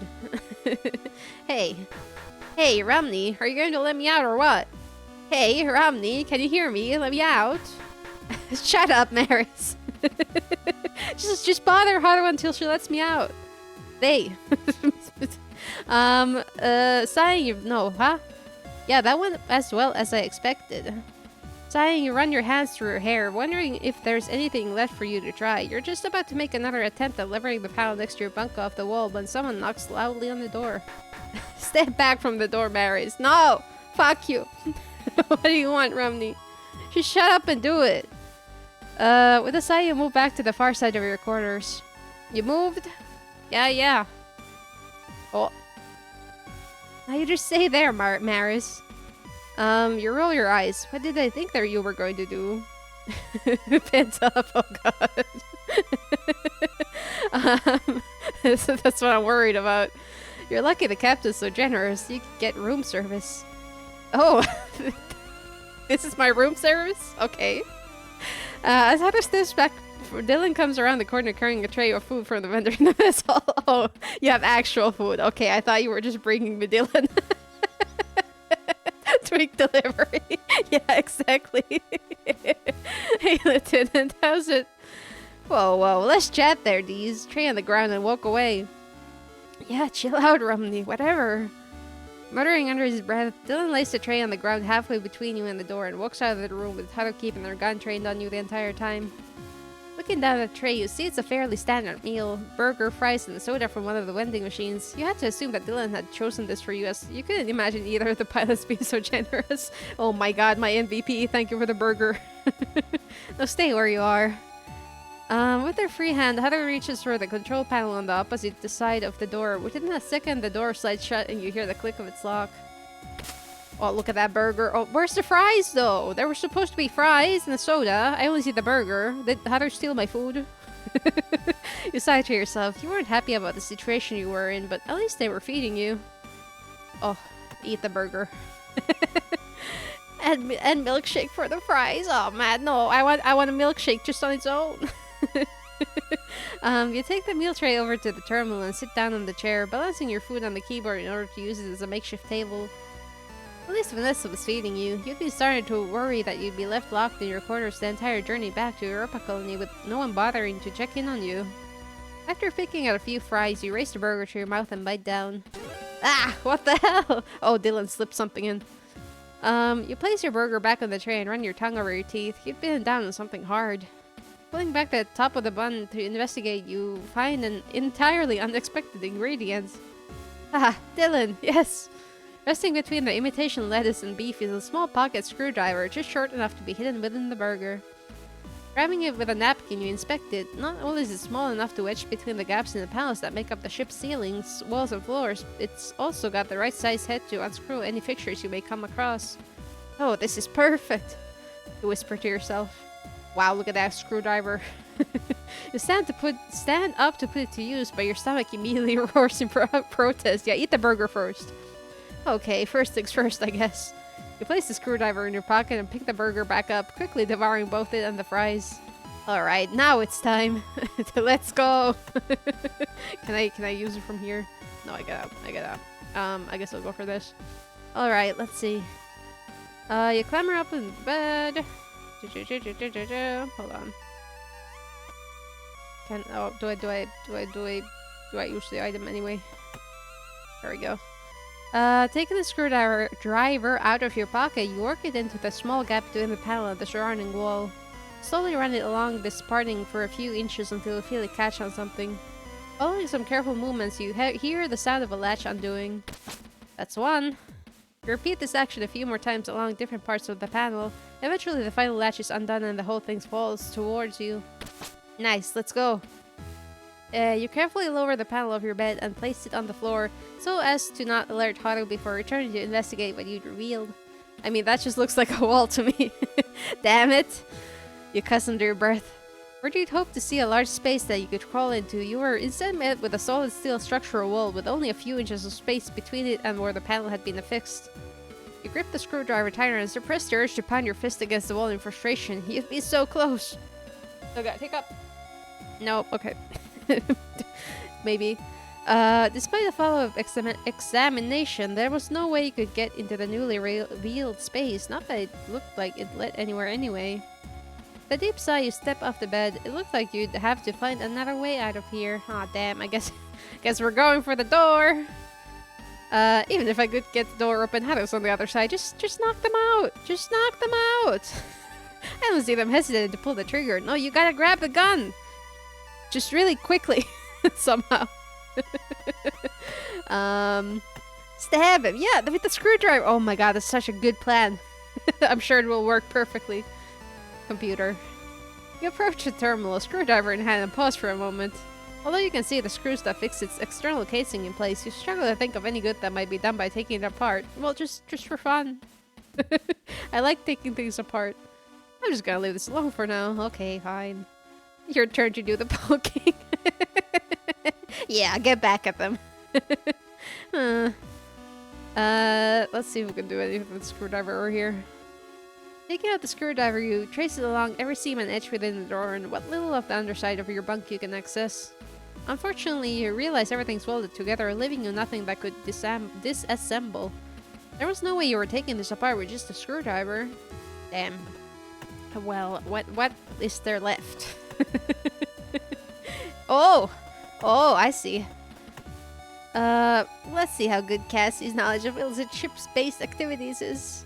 Oh, am I getting... Knowing her, if there's a way to break a rule without getting caught, she knows it. Okay, use the screwdriver. You take the screwdriver from your pocket and slide it into the gap in the seams between floor panels. You slowly begin to slide it along the seam, and it's only a few seconds before you feel it catch on something.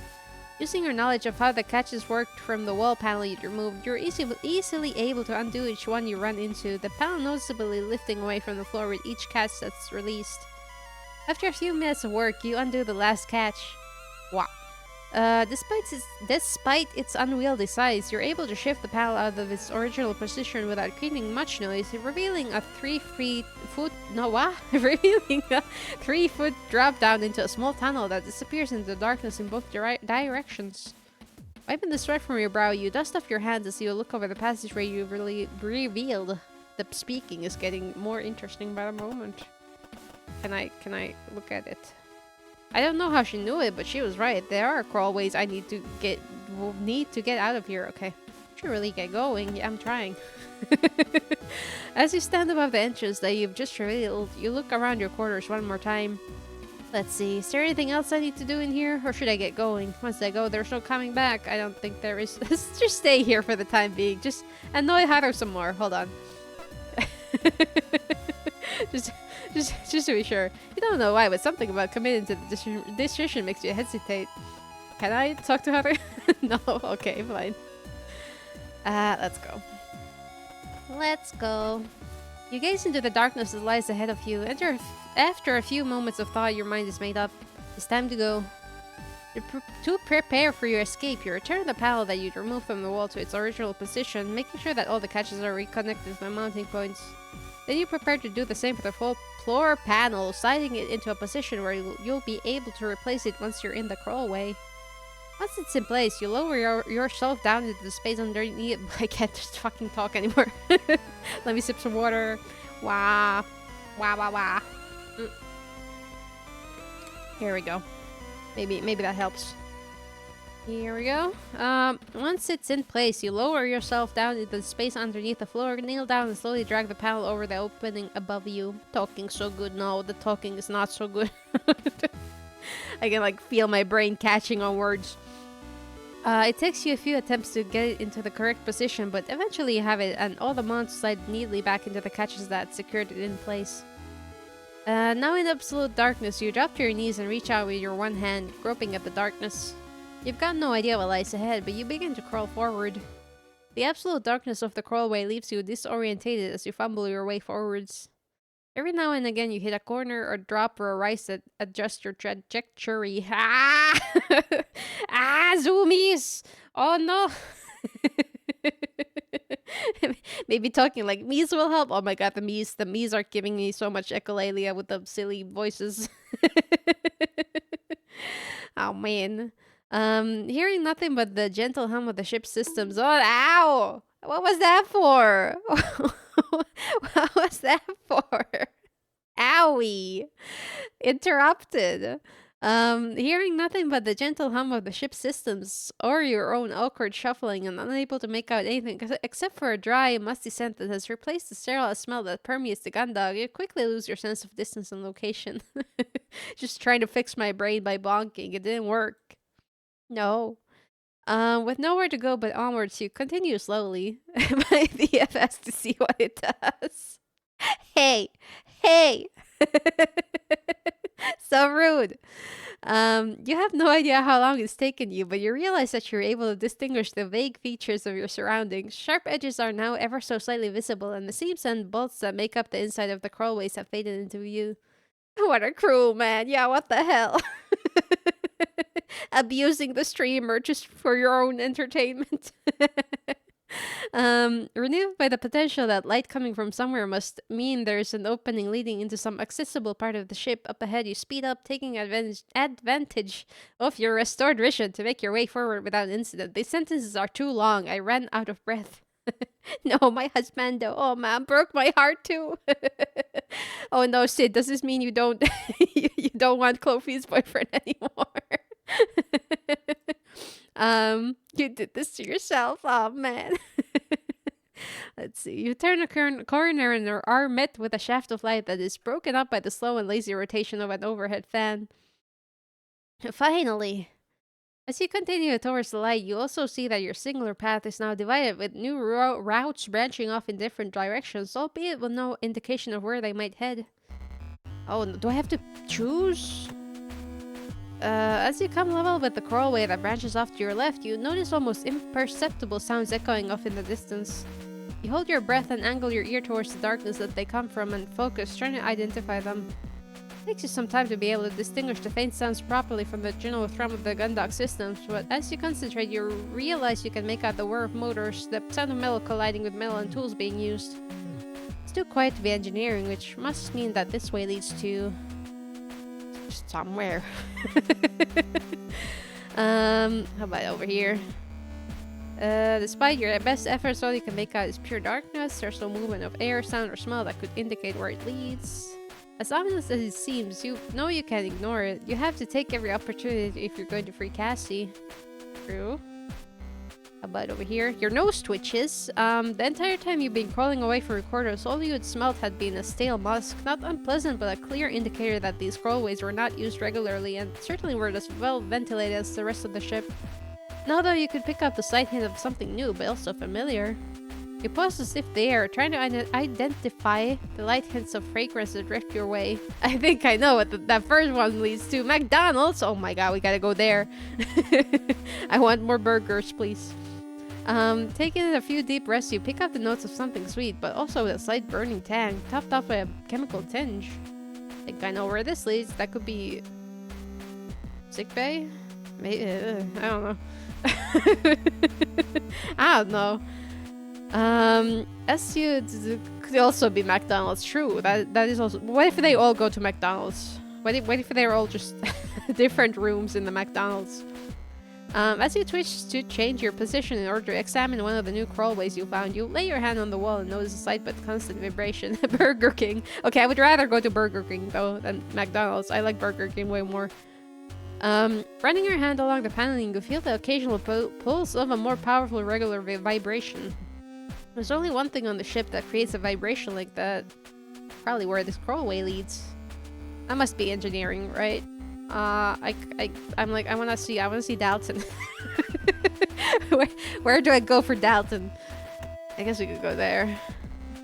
Burger King has never gotten my order right canonically. Aw, damn. Okay, to be fair, yeah, my local Burger King also regularly gets my milkshake order wrong. I don't think I've gotten the right milkshake once from there.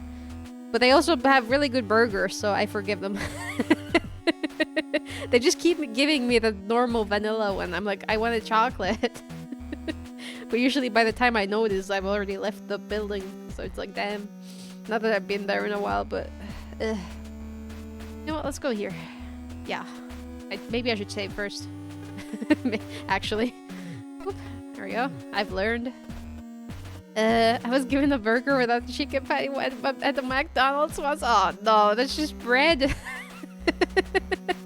That's just a sandwich. Like, how do you forget that? Yeah, that's very odd. God damn. Okay, I'm going in here. Confident that you knew where this path would lead, you resume your journey through the ship's crawlway, steadily heading away from the light and towards more darkness. Ventilation shaft E21 is suspiciously close to a certain website. Now, Sid, why do you know what that website is, huh? Within a mere 2 turns, you're once again enveloped in the blackness of the ship's inner workings, and you carefully shuffle forward, making sure not to let any sudden obstacles or shifts in direction catch you off guard. Do you? Why do you know what that is? Don't worry about it. At first, the constant vibrations are only noticeable when you made a special effort to feel for them in the walls or floor of the crawlway, but as you continue, you start to sense them passing through you. What, going poof as you speak? Yeah, yeah, that was me distracting you from me clicking things. Eventually, they turn from a physical sensation to a constant noise that fills the dark tunnels. You find yourself moving in time with the rhythm that pulses through you, inching forward with each beat you feel. For every length of crawlway that you clear, the sensation grows stronger and stronger, leaving you to wonder how the engines haven't shaken the ship apart yet. It's not long before you eventually turn another corner and are met with a shower of illumination. Shafts of light fall around you from the grating above, all the more visible due to the cloud of dust you've kicked up on your travels. Moving forward and looking up through the grating, you recognize enough machinery to know that you're near the entrance to the engineering department. You tentatively test the grating above you by pushing against it with your forearms, and find that it lifts away freely with no need to unfasten any screws, bolts, or fastenings. A welcome relief from the catches and clasps you had to deal with so far.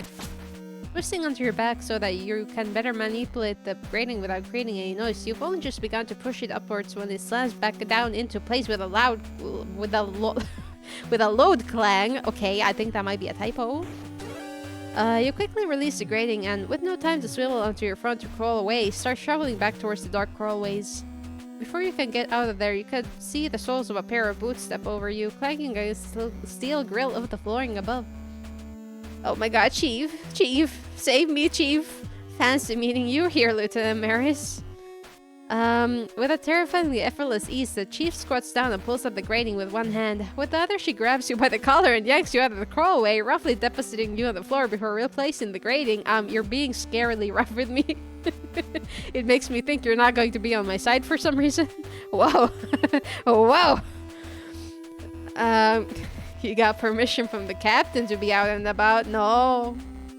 I mean, yes. Chief, Oh, that thought, Lieutenant. Come here. Scarily skillish. Listen. You're right, actually. Top 10 things to say in the bedroom. My god. Hold on. Taking hold of your upper arm with a grip far more powerful than you could have suspected, the Chief begins to drag you away. You struggle to try to free yourself, but a combination of her raw strength and you being constantly off balance makes escape impossible.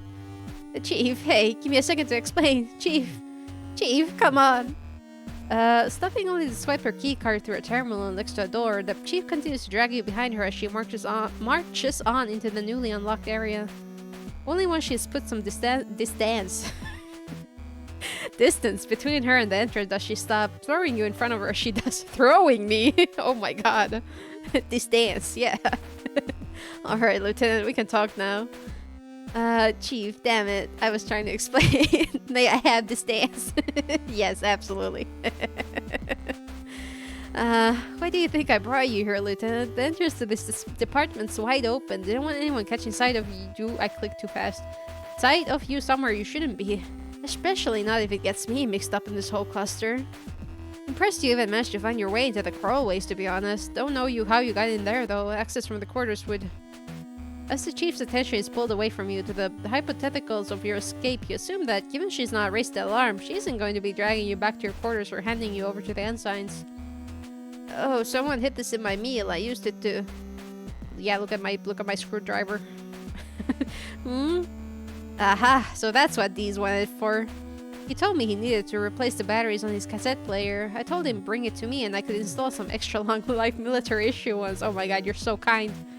Never seen that guy so insistent about anything the entire time I've known him though, so just handed it over in the end.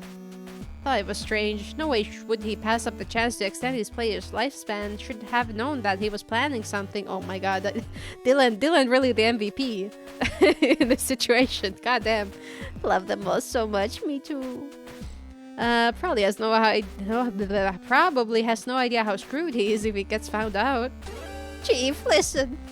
Take it easy, Lieutenant. I'm not gonna throw you in front of the new captain or her goons. Honestly, I admire the guts you've got making it this far. Have you got a brain to go with them, though? No. What's your plan? Going to try and raid the armory? Take the ship back by force? Yeah, that was the plan. You read me so well. Or try to sabotage it, buy yourself some time. Because you listen to me, Lieutenant. I swear to God, if you screw with anything in here, I don't care if it's to deal with Lord, I'll... Chief? I'm not going to mess with anything, I promise. Good to know. I've got a job here, and that's to keep the ship running, no matter who's at the helm, and if you get between me and the smooth operation of this vessel, Lord's punishment will be half as creative as mine. Oh, okay. Well, so, Lieutenant, what's your plan? Barnaby and Quinn are locked up. Lord's taking control of the ship, and the crew's not got enough skin in the game to push back. Whoa, enlighten me. Yeah, Chief, what did you have in mind? Let's hear it. You take a second to assess the chief's demeanor. You could see she was stressed out by the situation, but from what you made of her, she wasn't the sort of person who would hand you over to Vanessa as soon as you were done explaining your plan.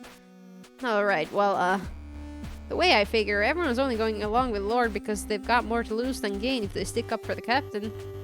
Her accusations, they kind of stack up if you don't look too closely. Both Captain Barnamus and Commander Quinn were out of action when the Gundog went offline, and Quinn is the immediate suspect in the Doctor's murder. But I know there's no way Quinn could have done it. There's no way she'd have done any of it. Yeah, she's a complete airhead. And if the captain wasn't around, I don't think that was on purpose, not with how I saw her. If we can disprove these accusations with evidence, we can show the rest of the crew it'll be them getting charged as traitors due to this mutiny. Once we do that, they'll side with us over Vanessa easily. I mean, I think they're already siding with us. I don't think they need any reason further than what they've already seen. Even Lynn signs have more sense than to stick with her. Well, I don't know about that one. Then again, Hansen apparently likes me now, so maybe. Well, you might have a point there. As it is, Lord taking command could be seen by the JCF as a reasonable course of action, given what her actions are based on. But how do you plan on proving her wrong, Lieutenant? You're going to need some good evidence to undermine her arguments. Well, you thought the broad strokes of the plan through, but you hadn't really had the time to consider the specifics. You've been too focused on navigating your way around the ship and finding out where you could access. I was hoping that I'd be able to get some help with that one, Chief. From you. The deep breath. Nice try, Lieutenant, but that's not happening. Why not? Help me! Sorry to burst your bubble there, but there's no chance I'm gonna get wrapped up in Lord's games. Yeah, okay, fine. I understand. I know you have your toxic Yuri situation going on. I understand completely. If you want help, you're gonna need someone else. Where's Dalton? He'll help me. Right now I've got to make sure these engines keep ticking over. If I'm lucky, I can find the chance to get the long-range communication system back up and running before we get to Europa Colony. Chief, wait! Shit. Without giving you a chance to even try and convince her otherwise, the Chief has already turned her back on you and is striding out of the door she dragged you through earlier. Chief! You chased after her, following her through the doorway and grabbing her by the unyielding muscle of her upper arm. I enjoy the way you describe that. Chief, wait, just hear me out. In an instant, the Chief grabs your wrist, pulling your hand off her and angling your forearm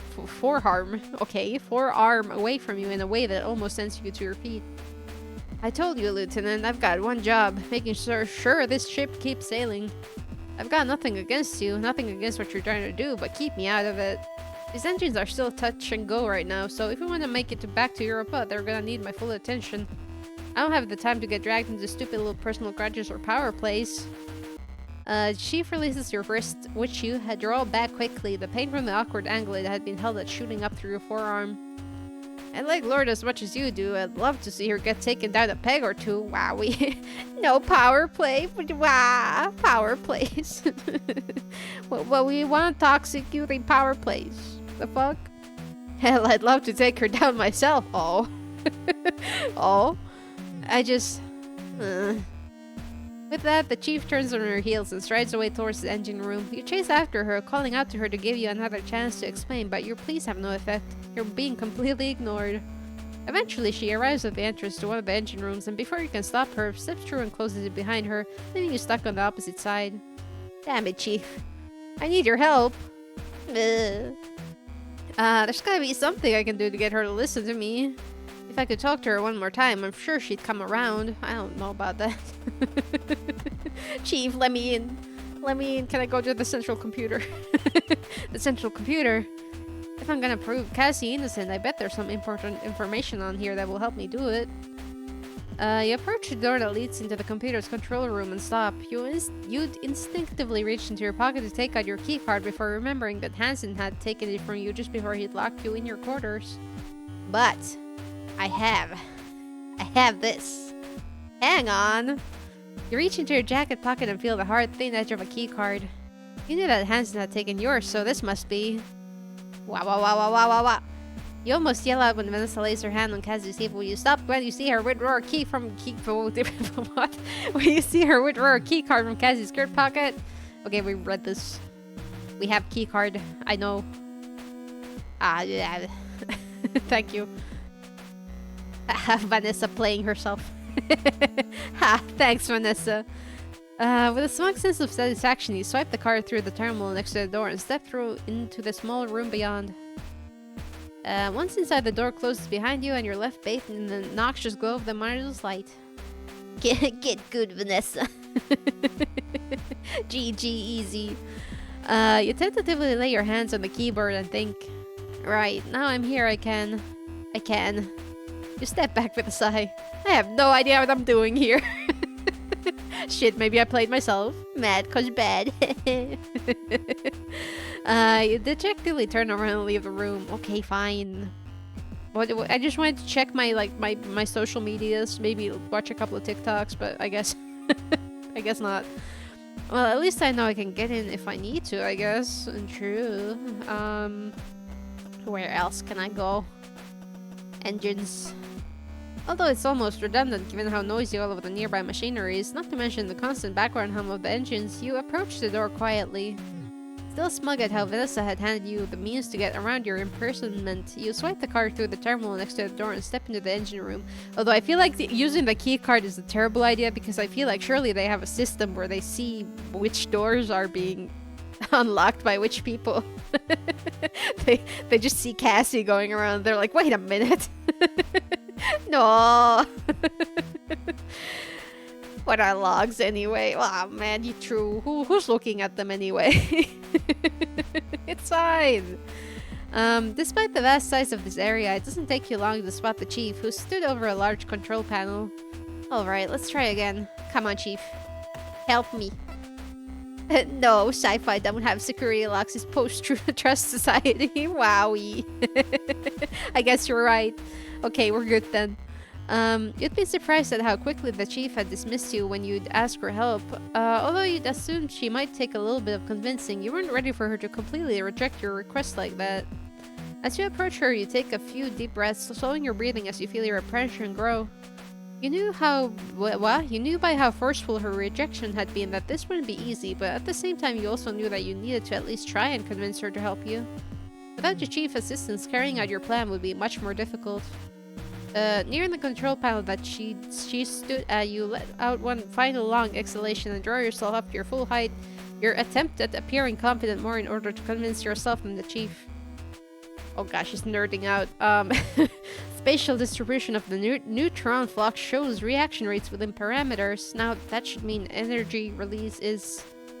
Chief, please, I really need you to hear me out. Should mean energy release is...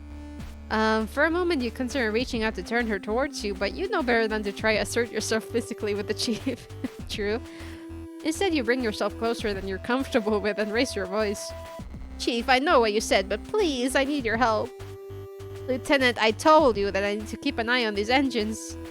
How'd you even get in here? Did Chris not take your key card? Had to give you points for tenacity. I don't think there's any ducks or coral ways leading here since... Chief, that doesn't matter right now. I know you don't want to get mixed up in this, but I need your help. I know what I need to do, but I can't do it alone. I need you, Chief. Tell her you can set her up with Dalton. No, I want to be with Dalton. No, I don't. He's my son. I guess we can get her. I need you, Chief. Yeah, exactly. I can set Chief up with me. Does that work? The Chief lets out a loud sigh that clearly communicates her exasperation at your persistence. We can all be with Dalton. He deserves it. Yeah, true. We need to spoil Dalton. You clench your teeth and take a deep breath before continuing. If you push your luck too far, you know that at the very least you'll probably get physically thrown out of the room and the lock will be manually overridden. But at the same time, you're aware of how this isn't something you can simply give up on out of fear of upsetting someone. You're damn right I don't want to get involved, Lieutenant. I've got a ship to get back to Europe, and it doesn't matter who's on the bridge when he gets there, just that he gets there. Now, whatever's happened to these engines during that blackout isn't making that job easy. For the last time, Ares, get out of my way and do what you gotta do, but leave me out of it. Or do I need to get you out of the way myself? Well, I mean, you can toss me around a little bit if you want. I guess. With a single step, the Chief is right in front of you, looming over you, her bulk filling your field of vision. Oh! Tee. Oh my, wow. You instinctively go to take a step back, but stop just before you do, mustering all your confidence to stand your ground against the Chief's imposing physicality. Squaring your shoulders and widening your stance, you do your best to assert yourself. Chief, I want to get the gun dog back to Europa just as much as you do, but you know it's not about the ship, it's about the people on board. What good is getting us all back to Europa if half the crew's going to be put on trial for something that they didn't do? What's the point in making sure the engines are working if the ship could be ripped apart by some energy machine all because our pilots are playing security guard and there's no one to stop it? You don't look after the ship for its own sake, you look after the ship because of the crew, Chief. You know that. With a convincing speech. For a moment you feel a flutter of relief within your chest, but you focus not wanting to get too far ahead of yourself. It looks like the Chief is coming around to you, but you've not convinced her yet. I know that you've got important work to do right here, but if we don't deal with Vanessa now, we can't guarantee that there'll even be a gun dock to get back to Europa. Besides, we all know your work is so good that these engines won't go offline if you leave them for a few hours. You'd have made sure of that. There we go. If I had better options, I wouldn't be asking you, Chief, but I need you, please. You're telling me you're doing this for everyone on the ship, Lieutenant, not just you and Quinn. No, I'm doing it for you two, and Dalton, I guess. That's right, Chief. Obviously, Commodore Quinn's important to me, but I'm the ship's security officer. It's my job to make sure everyone stays safe. I can't let them down like this. I can't. The Chief inhales through closed teeth and furrows her brow. Everything's stable right now. No sign of unusual output. I could. Oh, I love this face that you're making. It's very cute. Why do this now, Lieutenant? If you think Quinn and the captain can be proved innocent, why don't you just wait till we get back to Europa, bring it up at the tribunal? Everyone needs to stay safe, true, except Hansen. Fuck that guy.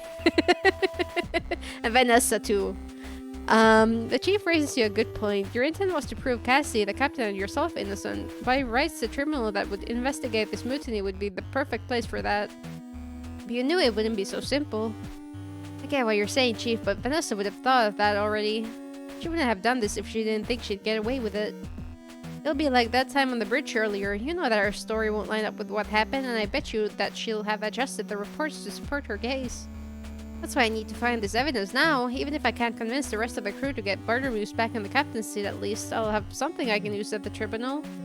The longer we wait, the more chance that evidence gets adjusted or deleted. Seeing the Chief taking her time to consider your points, you know you're onto something. Even if she doesn't, do you think they'll listen to someone who's been set up as a traitor? If Vanessa's story even seems like it holds water, they'll probably just write me off. But we don't need to let it get that far. I'm sure if we can show the rest of the crew that Vanessa's story will fall apart as soon as we get to Europa, they'll refuse to serve under her. Even Hansen and Haru won't stand up for her if they know we'll be there next on the line. With everyone inside, we'll stand a chance if that thing reactivates, otherwise we might never make it back. You make some good points, Lieutenant. The elation you feel at that response almost makes you giddy, a feeling you temper with pragmatism. You can't be sure you've convinced the Chief yet. Are you sure you want to be doing this? What? Of course. I need to... You're locked up now, but no one's gonna blame security for standing up for the captain, especially after everything you've done. You certainly want to be sticking your neck out like this? I wouldn't be here if I wasn't, Chief. I feel that way now, Maris. Step away for a second, give it some thought. Sometimes when you're trying to fix something, the real solution isn't obvious till you take some time to think it over. Might be other options, you know. No, I want Hansen to go to trials. Specifically Hansen. But Vanessa too, I guess, but specifically Hansen. Option 2, kill. Yeah, that's also a really good option. No, think brain smooth. Yeah. I want you to make sure you're serious about doing this, Lieutenant. You're serious, you know that. Part of you wants to tell the chief that here and now. But at the same time, you know that you don't want to risk pushing her too far. You've almost won her over. And if you look like you haven't thought this through, you might undo all that you've done to convince her. You breathe out and let your shoulders drop, letting some of the tension that you built up leave your body. Yeah, okay, Chief. I'll make sure this is what I want to do. Thanks for hearing me out. No sweat, Lieutenant. Seems like your heart's in the right place. Just need to make sure your head is too. It probably isn't. Without hesitation, the Chief turns back to the control panel that she'd been working at and resumes whatever it is that she'd been doing before you interrupted her. Speaking. Maybe there were other options, but could any of them be as good as getting the Chief to help you out? Yes, Dalton. we need to get Dalton and Dylan. I trust them. You'd have to give that some thought. Okay, but we are at the 2-hour mark. I'm like, I wonder how much of the game there is left, but I would assume there's enough for another stream, at least. So we're gonna end here for today, because I need to go eat something. I am very hungry. Wawa, should be enough. Okay, good. Good. So, let me move over here and save one more time just to be sure.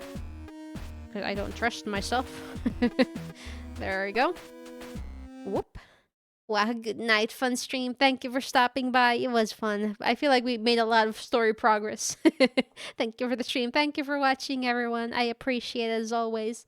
I will post a schedule for next week, sometime tomorrow.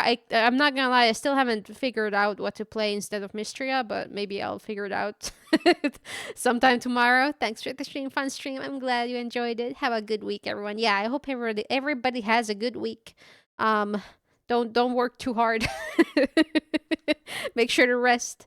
But yeah, I'll figure something out. I'll post a schedule tomorrow. But for now, thank you very much for watching. I will see you probably on Tuesday. What, work? Oh god, you gotta send in job applications or whatever. Oh man. But yeah, I will see you probably on Tuesday. But for now, bye bye.